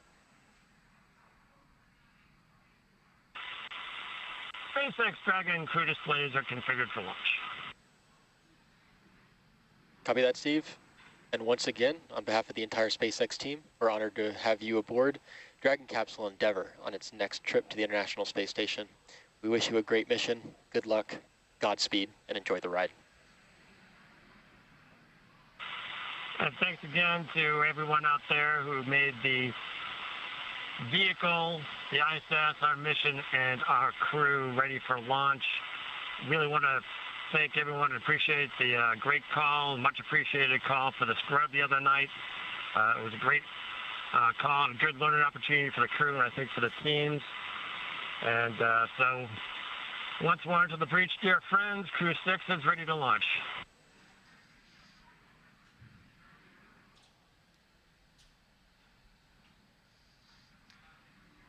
Some nice words there between the crew, as you see there on your screen, and SpaceX Core, located here at SpaceX Mission Control, which a live view there on your screen. As you can tell by perhaps the ambient noise around me, the energy is starting to grow in anticipation for launch, coming up about 8.5 minutes from now. That's right. The energy is high here, Kate. Now at that T-minus 10-minute mark, we heard the good luck and Godspeed from the teams here in Mission Control in Hawthorne, where that crowd is gathering. Meanwhile, we're tracking the loading of fuel and oxidizer on the first and second stage. Second stage filled with fuel right now, continuing to fill with oxidizer. It'll be the last of the tanks to fill. Stage 1 continuing to be underway. At the 10-minute mark, you heard that call for configuring the crew displays for launch. That was confirmed. At the T-minus 10-minute mark, it also is a point where Falcon 9 launch commit criteria gets checked by the computers past that milestone. Now we're counting down to the next milestone at T-minus 7 minutes, which is setting up for engine chill.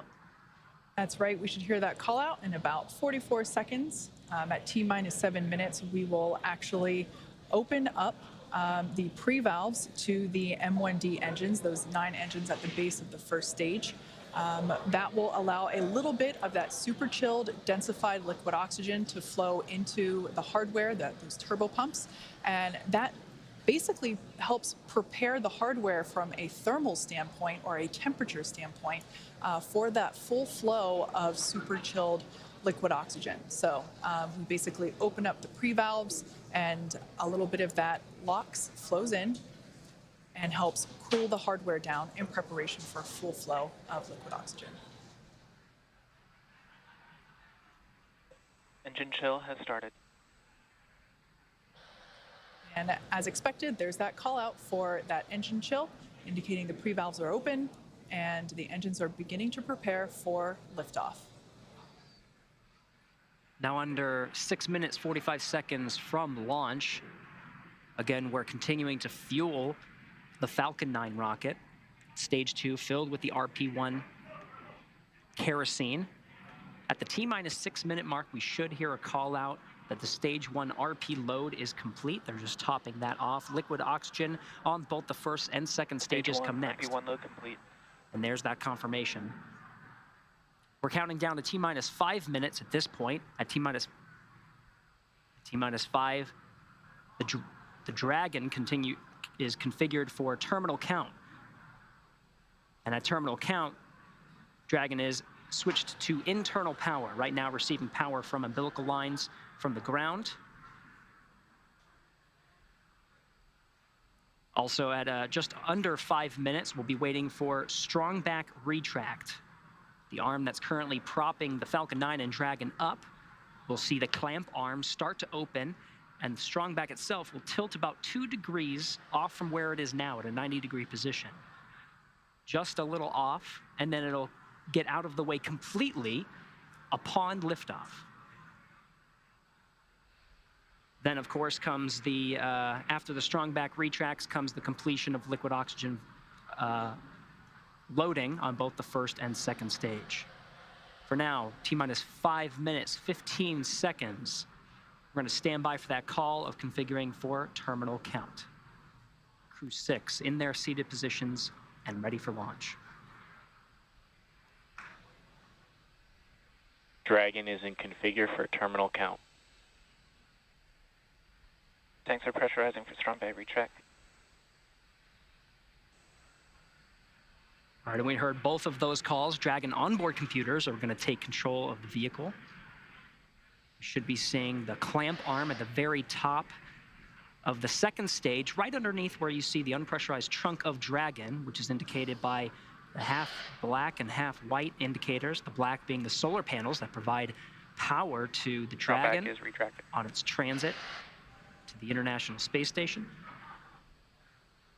Got that confirmation of strong back retract. We should be able to visually see that strong back.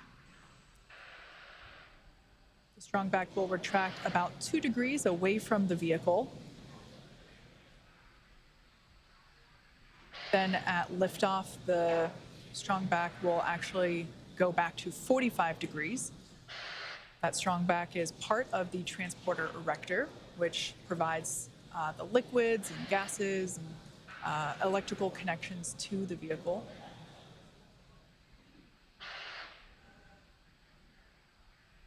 As Gary pointed out, those clamp arms opened up underneath the trunk, just above the first stage. And you can see that action happening now as that initial retraction just a couple degrees away from the vehicle.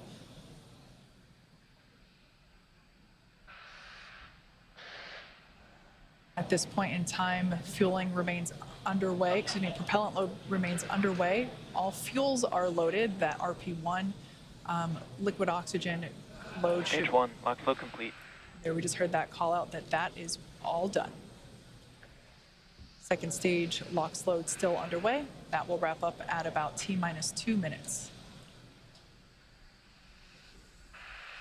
Now that that first stage liquid oxygen load is complete, we'll see some more of that white gaseous cloud forming around the vehicle due to those lines being Dragon closed is off. in terminal count and on internal power. All right, good call out there indicating that Dragon is running on its own power. We are in the terminal count now at T-minus 2 minutes and 29 seconds. The crew remains comfortable there on the right-hand side of your screen. About 15 seconds remaining in stage 2 LOX load.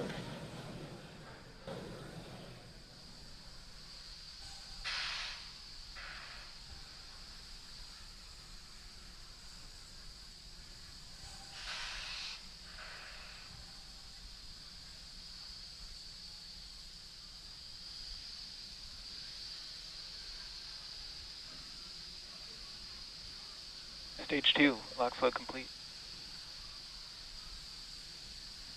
Okay. Dragon is an auto idle.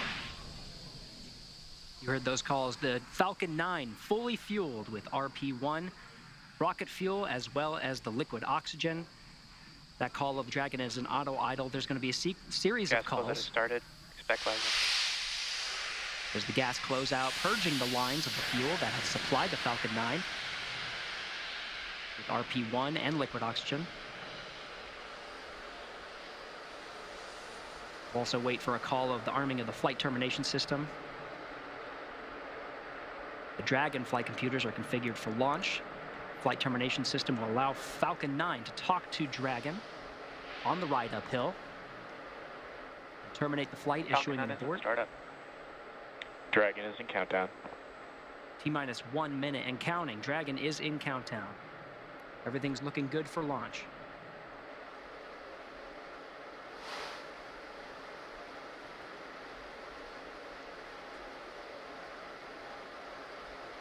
Dragon, SpaceX, go for launch. SpaceX Dragon, copy. Go for launch. T-minus 30 seconds. T-minus 30 seconds and counting. All teams pulled go.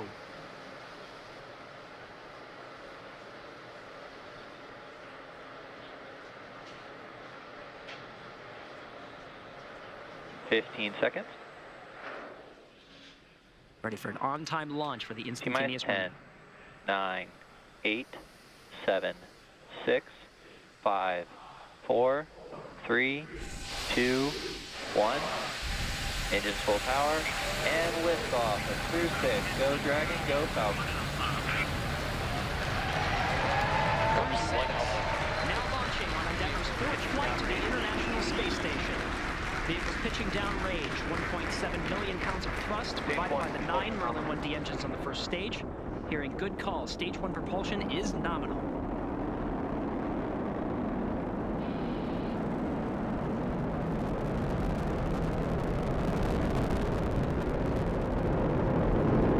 We're now at T plus 34 seconds into the 6th rotational crew mission on board Dragon and Falcon 9. Power and telemetry nominal. Stage 1 throttle down. So there we heard the call out indicating that the first stage engines will begin to throttle down in preparation for max Q, which is the moment of maximum aerodynamic pressure that the vehicle will experience during flight. Vehicle is supersonic. That call out there indicating the vehicle's traveling faster than the speed of sound. Max Q. Stage 1 throttle up. All right, now that we're past max Q. 1 Bravo. Copy, 1 Bravo. That 1 Bravo indicator are different abort modes that are called that allow the ground teams and the crew to track about the position of the Falcon 9 and the Dragon as they make their way up the eastern seaboard. In the event of an abort, these different abort modes would indicate about the position where Dragon would land, as well as indicate what series of maneuvers Dragon would indicate. But so far, we're hearing good calls on the performance of the Falcon 9 on its ride uphill. 1 minute 53 seconds into flight.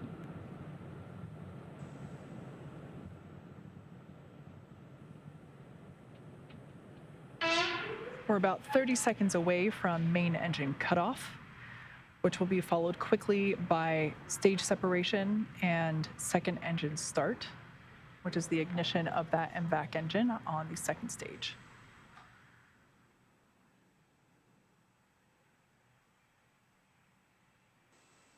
Now about 10 seconds away from main engine cutoff.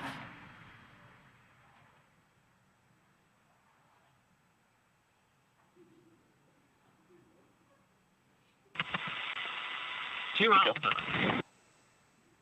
Copy, 2 Alpha. Stage separation confirmed. There you can see on your screen confirmation of stage separation as well as ignition of that second stage engine.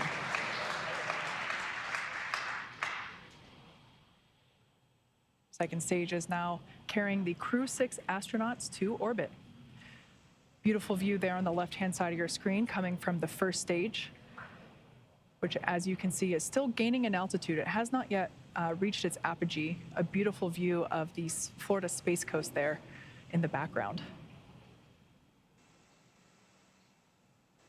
Meanwhile, we're tracking good performance on that MVAC engine. On the screen to your right, we'll be hearing periodic performance calls about once every minute of the status of the trajectory of the second stage and the Crew 6 astronauts that are inside Crew Dragon Endeavour. We'll also be hearing call-outs, Bermuda. just like you heard just there, as we pass over the various ground stations along the ascent track. Dragon, SpaceX, nominal trajectory. There's that performance call-out. Dragon acknowledges nominal trajectory. As for the first stage there on the left-hand side of your screen, that first stage still gaining in altitude, although that gain is slowing down. It will be making its way back down to Earth, landing, attempting a landing on our drone ship. Just read the instructions, which is located off the Florida coast by a couple hundred miles.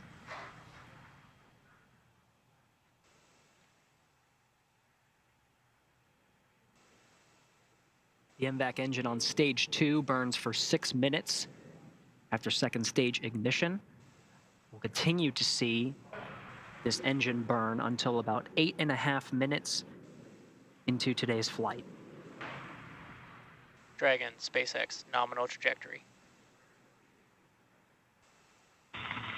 SpaceX, Dragon, nominal trajectory. Again, these performance calls happen once a minute.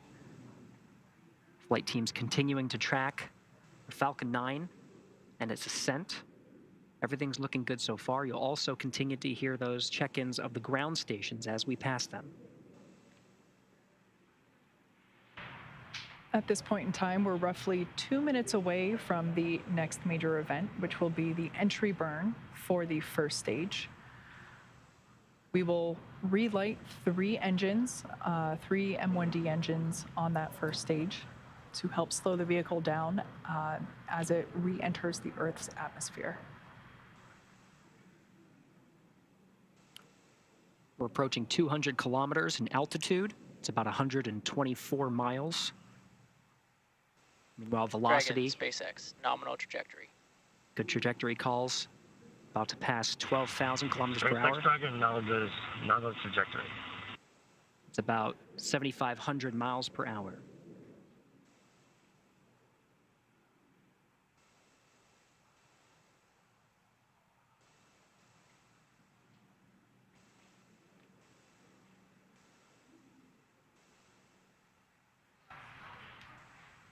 Everything looking nominal for both first and second stages. Now coming up to T plus 6.5 minutes into flight.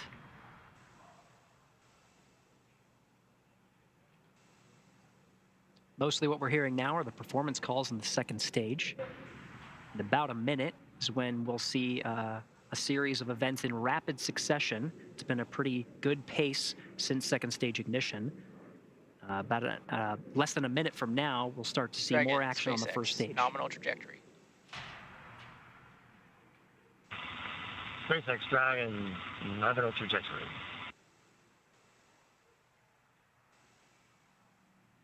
As Gary mentioned, those callouts occurring about once every minute. Now we're about 20 seconds away from the first stage entry burn. That burn will last about 30 seconds and help slow the vehicle down as it re-enters back into the Earth's atmosphere. Stage 1 entry burn startup. And there you can see Stage 2, FTS has safed. on your screen that first stage entry burn has begun. That booster sees high drag, which actually scrubs roughly 70% of the velocity by the time that the landing burn begins. So about another 10 seconds of this entry burn. Again, 3 engines relit, the center and 2 radial engines.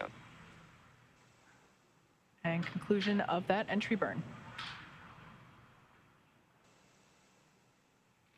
Meanwhile, good performance on the second stage. Since second stage ignition, we've been in a 2 alpha abort mode.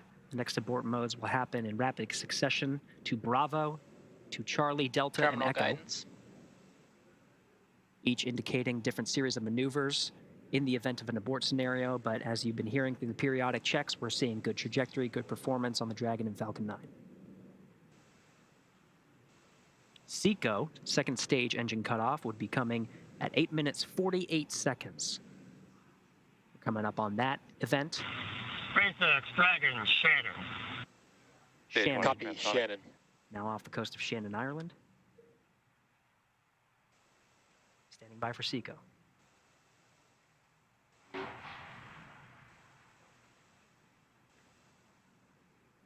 MVAC shutdown. Stage 1 landing burn. And there we heard the call out indicating that landing burn. Dragon, SpaceX. We have a nominal orbit insertion. Great news there for SpaceX Dragon copies nominal orbital insertion. Great news Escape system disarmed. for Dragon Endeavor. Stage 1 landing leg deploy. Attempting to land on our drone ship. Just read the instructions. Stage 1 landing is And there you can see on your screen, and also indicated by the cheers behind me, successful landing of this booster.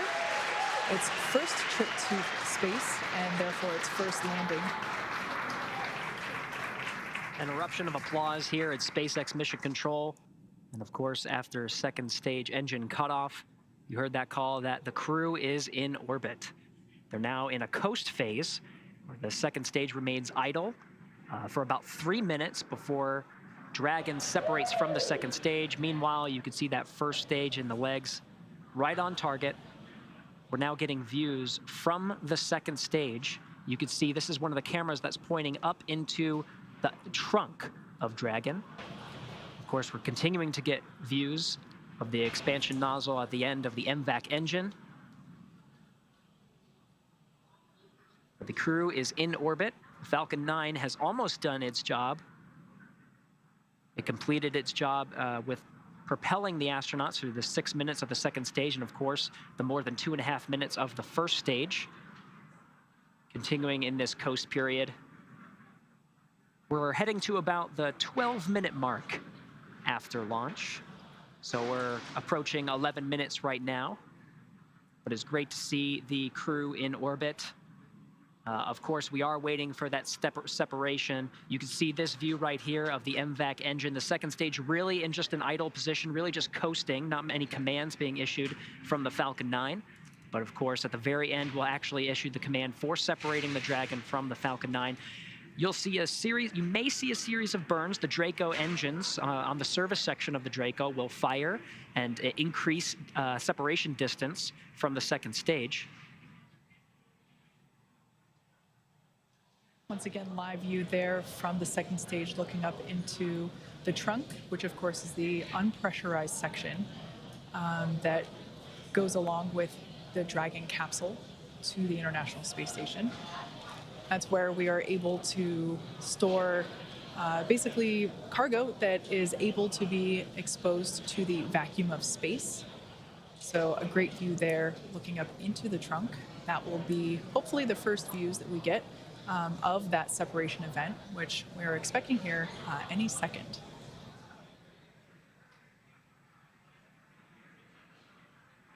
There you can see on your screen confirmation. Dragon separation confirmed.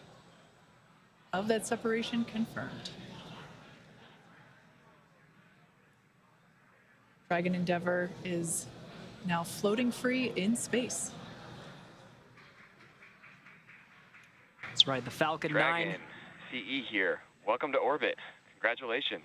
Your flight is exactly 4 years after the flight of the Demo 1 mission. Like Andre said, all the best things take 2 tries. Happy that we could get you off tonight. If you enjoyed your ride, please don't forget to give us 5 stars. Over to LD for some words.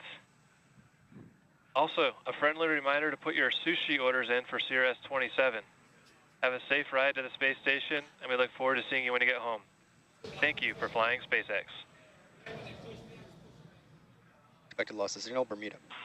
And SpaceX Dragon copies all. That was fantastic. Thank you.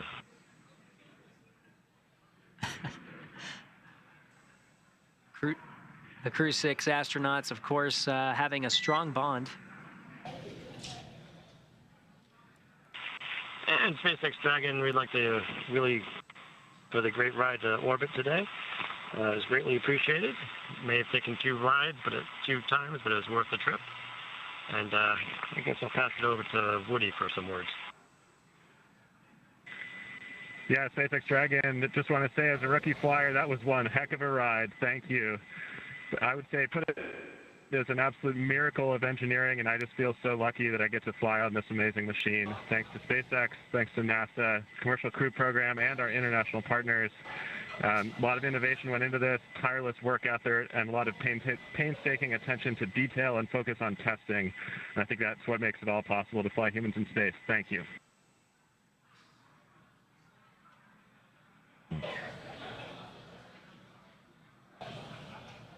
Some really nice words. Всем ребят, за подготовку, за то, что помогали в этом деле.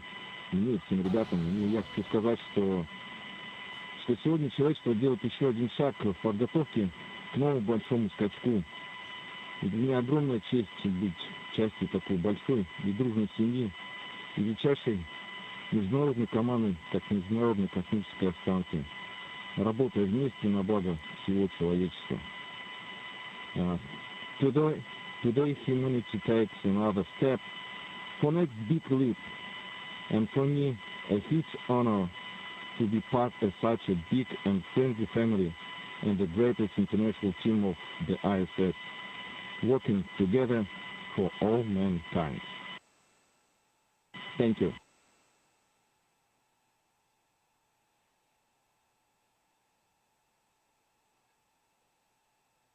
Well said, everybody. Allow me to say a few words in Arabic first. السلام عليكم ورحمة الله وبركاته. الحمد لله وصلنا الفضاء.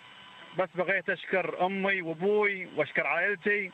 شكرا للقيادة الرشيدة وشكرا لمركز محمد بن راشد للفضاء اللي أعطوني الثقة هذه. وكذلك أشكر كل من جهزنا ودربنا لهذه اللحظة التاريخية من مختلف وكالات الفضاء في أنحاء العالم. شكرا لكم جزيلا. شكرا SpaceX لإيصالنا للفضاء. I would like to say thank you for everybody. Thanks to my parents, my family. Thanks to our leadership, the Mohammed bin Rashid Space Center for their trust.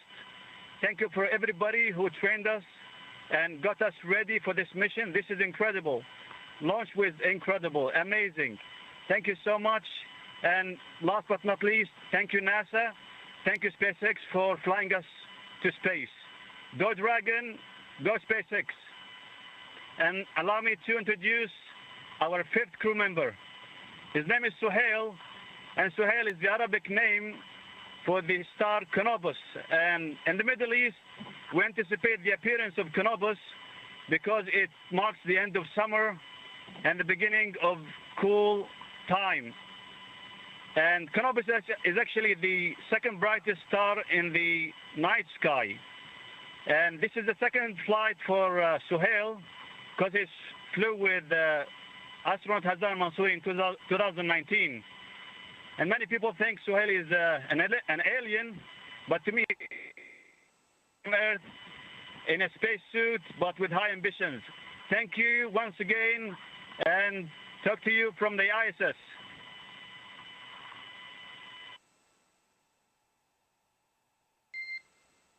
And Dragon SpaceX, we copy all those words.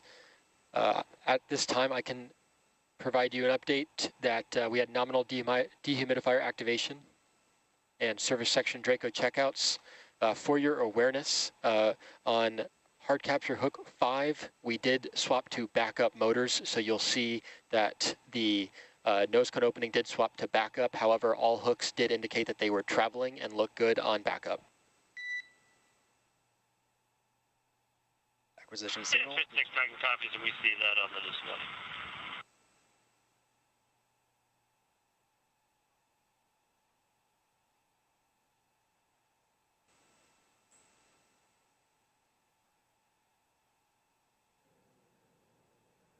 All right. Very dynamic time. Of course, the Falcon 9 delivering the Crew 6 astronauts into orbit after the 9-minute ascent.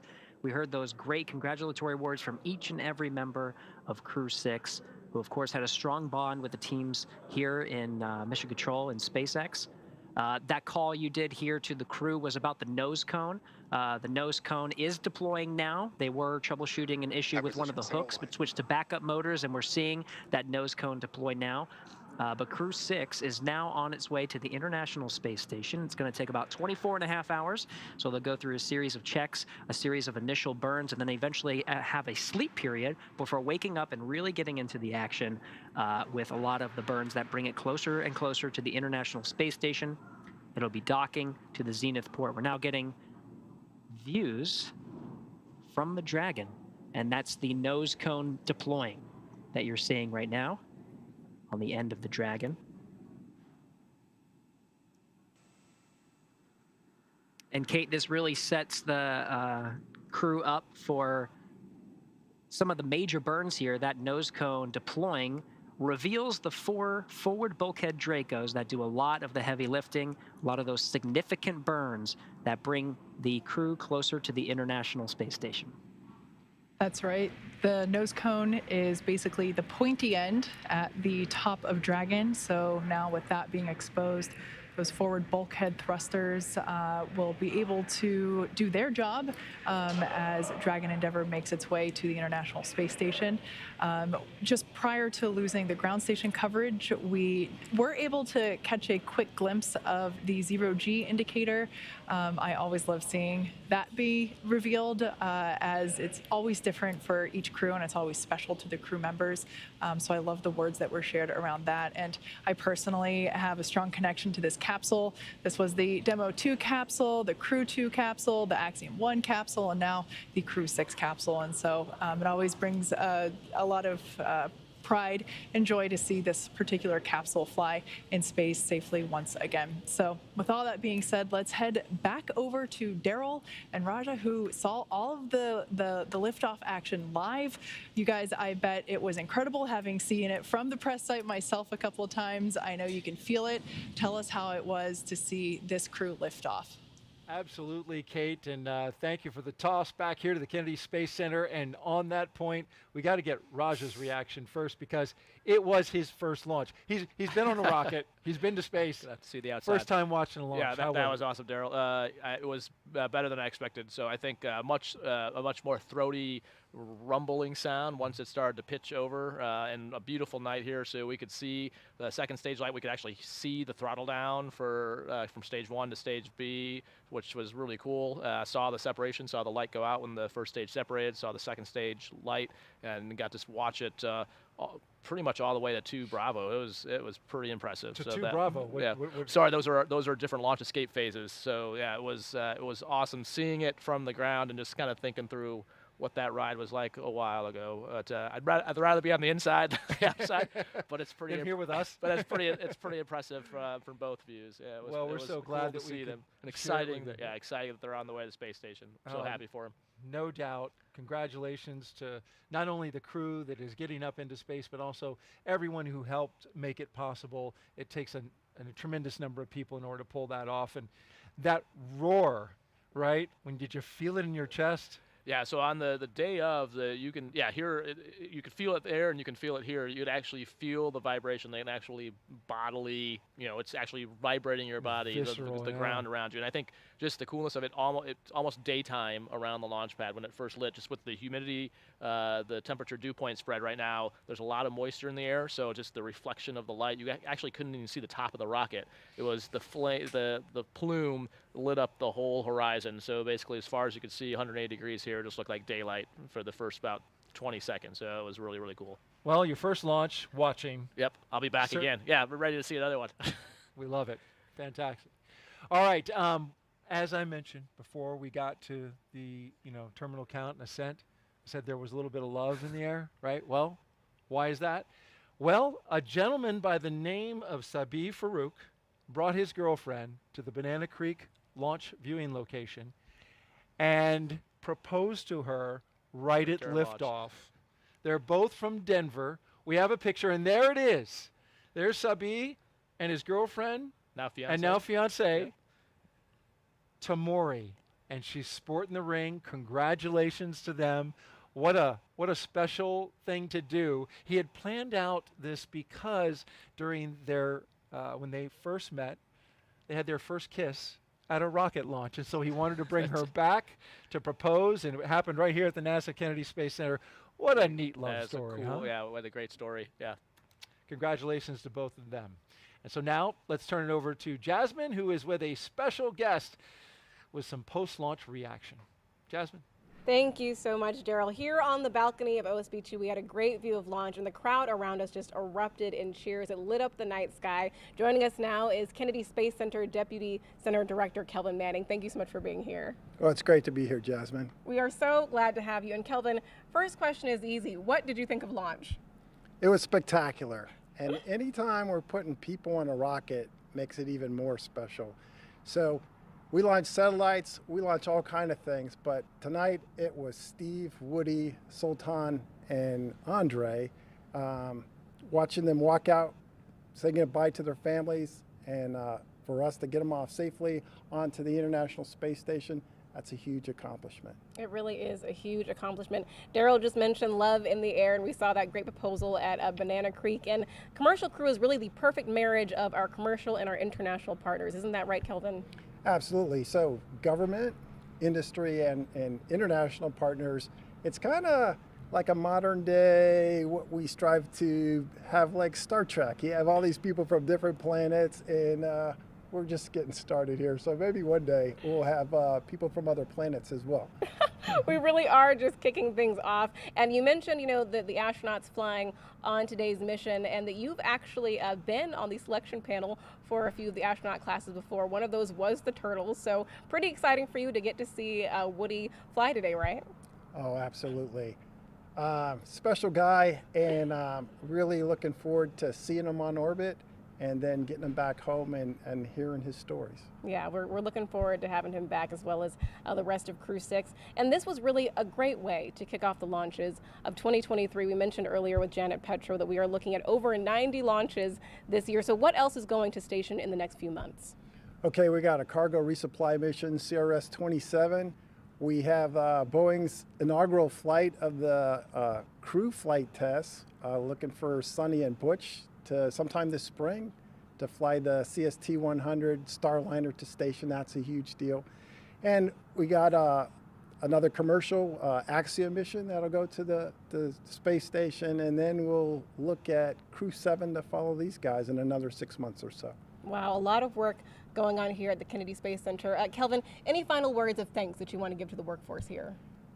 Yeah, it's all about the team, and this is America's space program. You talked about our industry partners, our other government partners, and our international partners. We have a lot to be proud of, and like we said, we're just getting started. So thank you, Jasmine. Of course, and this really is the dream team. We appreciate you being here tonight, Kelvin. All right, thank you. Daryl, back to you. Thank you so much, Jasmine, and you see her working the love in there with the CCP. Well done. Thank you very much. Well, the crew is on the way to the International Space Station. We did hear from the SpaceX team that the nose cone hooks at the top of the spacecraft, right? Yep. The Dragon, they went to the backup motors in order to release that nose cone. That's pretty critical to make sure you get that up. Great redundancy with the system there. But why is that so important that that nose cone comes off? Yeah, so you can't dock to the space station without the nose cone. So as we saw just looking at the views of the capsule before liftoff, it's closed for aerodynamics, because you don't want a door wide open while you're flying through the air. Once you're in space, of course, there's no drag, so then you can open that up. And that exposes the camera and the sensors that allow the Dragon to dock with the International Space Station. There's a whole lot of stuff going on, so the crew was working the comms back down to the ground and monitoring a whole bunch of systems. So we saw the separation. They have telemetry that gives them information about that. And then the next step is the nose cone deploy. And as you heard the Corps mention, all of those hooks, there's a dozen hooks. 6 of them are holding the nose cone. And then basically each of those hooks has backup and primary motors. So what you heard them describe is one of those went onto the backup motor to open the hook, which is why we have backup motors. Now with the nose cone open, they should be good to continue to the space station. And next thing be talking about is phasing burn, so how they have to catch up. I'm sure there'll be teams looking at the data from that to see if it was kind of like we talked about earlier in the broadcast. Was it actually a problem with the primary motor, or was it just bad telemetry? So the ground has some ability to. They can try resetting things. So my guess is when they go to actual docking, they may retry that primary motor just to see if it's working, and then they have the backup motor still as an option. So they still have the redundancy, but they'll sort through maybe troubleshooting that some more, but I don't think it should affect the follow-on. So those hooks are used when they dock? Right, the same hooks. There's a soft capture and a hard capture, a hard hook system that attaches them to the space station. But again, as long as the backup motor's working, it should be fine. Should be good to go? Yep. All right, well, we will track it all along the way, and we know we saw a visual confirmation of the nose cone coming off. Yep. Saw that right on the video with the cameras that SpaceX has. And so now, Stephen, Woody, Sultan, and Andre are on course to arrive at the International Space Station around 1:17 a.m. Eastern Time tomorrow. And of course, NASA TV will be wrapping up our coverage, but you can follow along with Crew 6's entire ride to the station and hear real-time audio from space to ground on our mission audio stream on YouTube. Just look for the link on NASA social media accounts and in the description of the NASA YouTube launch broadcast. And though our coverage here at Kennedy Space Center is concluding, Crew 6's mission has only just begun. And you know it well, Raja, when you go up into the International Space Station, you really enjoyed the ride getting there because that's when the work starts. Exactly, yeah. So it's actually a really nice period of time here. You got some time to look out the window, enjoy your time. You spend a lot of time in the sim, the Dragon sim, whether it's out at Hawthorne or the ones out in Houston. But it's nice to actually now enjoy the ride and take it all in, especially for the three rookies. Get used to some space adaptation, moving around in microgravity before you get on the space station, because as soon as you show up on the space station, man, it is busy. It is fun, but it is busy. Time to get to work. Next up is our post-launch news conference scheduled for 2:30 a.m. Eastern Time on NASA TV. We'll have a live joint docking coverage of Crew 6. We'll have the welcome.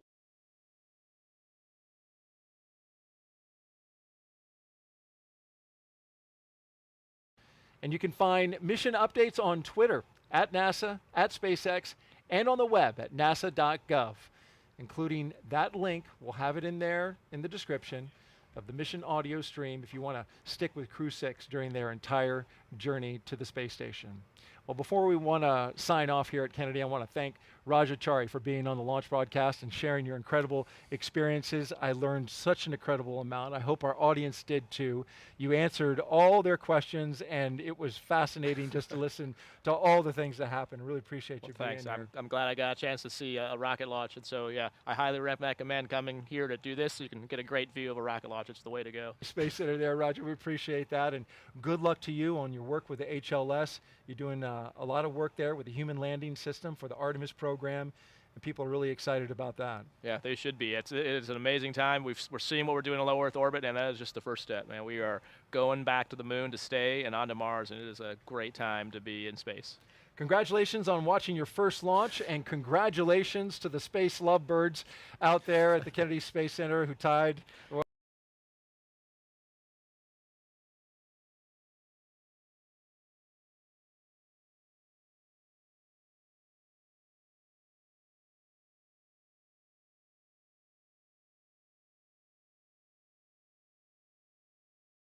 Well, at least had the proposal and got a big yes. And then, of course, thanks to all of our guests for joining us today. We really appreciate you watching. You are why we do this, right? So here now are some highlights from the journey to orbit off the Earth for the Earth. For Rajachari and everyone here at the NASA Kennedy Space Center, I'm Daryl Nail. Have a great night and keep looking up. Crew 6 on the move inside astronaut crew quarters. Crew 6 walking outside of astronaut crew quarters for the second time. Andrei Fedyaev, Woody Hoberg, Stephen Bowen, and Sultan Al-Nayani. The crew departing the Neil Armstrong Operations and Checkout Building, a full security escort across NASA's Kennedy Space Center to Launch Pad 39A. The commander and pilot, Stephen and Woody, making their way inside Dragon. There go our 2 mission specialists as they cross the hatch, being very careful. It's a 5-point harness just to save wear and tear on the suits. A lot of times the ground crew will help with doing that. As we watch the SpaceX closeout crew close the hatch to the Dragon capsule. 3, 2, 1. Engines full power and liftoff. Crew 6, go Dragon, go Falcon.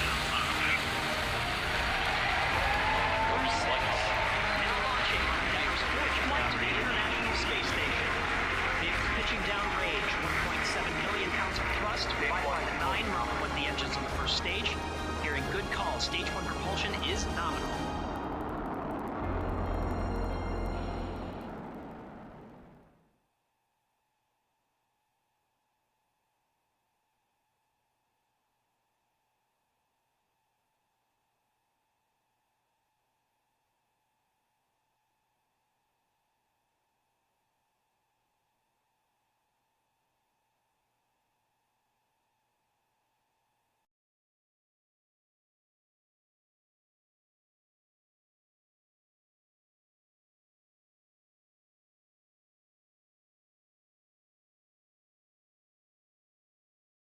Dragon is the first spacecraft from a private company to take humans into space. In this video, we're going to take a look inside and see how it works. Then we'll see the launch pad, the journey into space, and how it docks to the International Space Station. Dragon SpaceX, you are go for launch.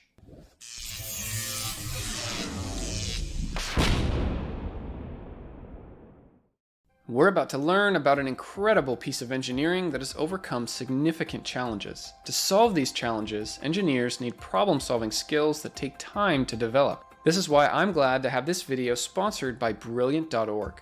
With Brilliant, you can learn math and science interactively. You can actively try things out and understand why things work the way that they do. Maybe you're a professional and want to level up your skills, or maybe you're still in grade school and want a better way to understand math. Brilliant has thousands of lessons to choose from in a variety of different areas, and you can learn anytime, anywhere. I've really enjoyed some of the math lessons because you get to see things in a way that just won't happen with a textbook. You can try everything Brilliant has to offer for free for 30 days by going to brilliant.org/JaredOwen. The first 200 people will get 20% off Brilliant's annual premium membership.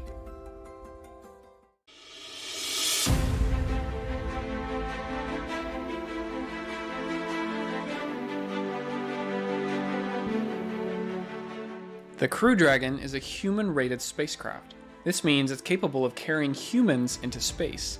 It was created by a United States private company called SpaceX. The company has its headquarters in Hawthorne, California. Up until now, space exploration has been done by government agencies who have billions of dollars to spend.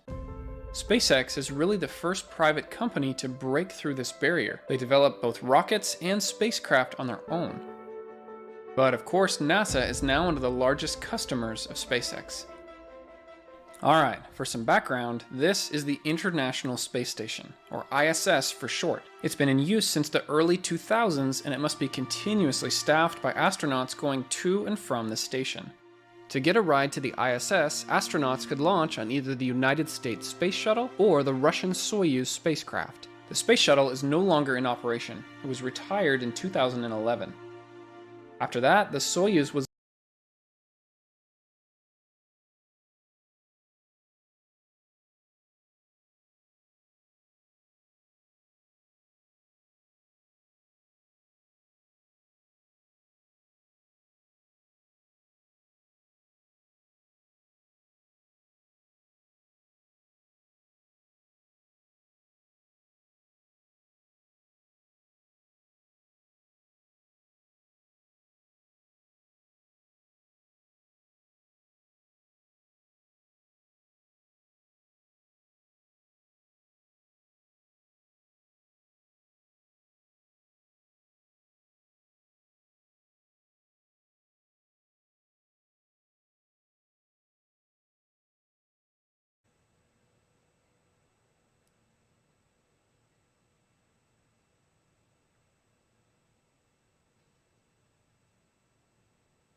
Thanks for tuning in. You're watching live launch coverage of NASA and SpaceX's 6th rotational flight of astronauts and 1 cosmonaut to the International Space Station. We are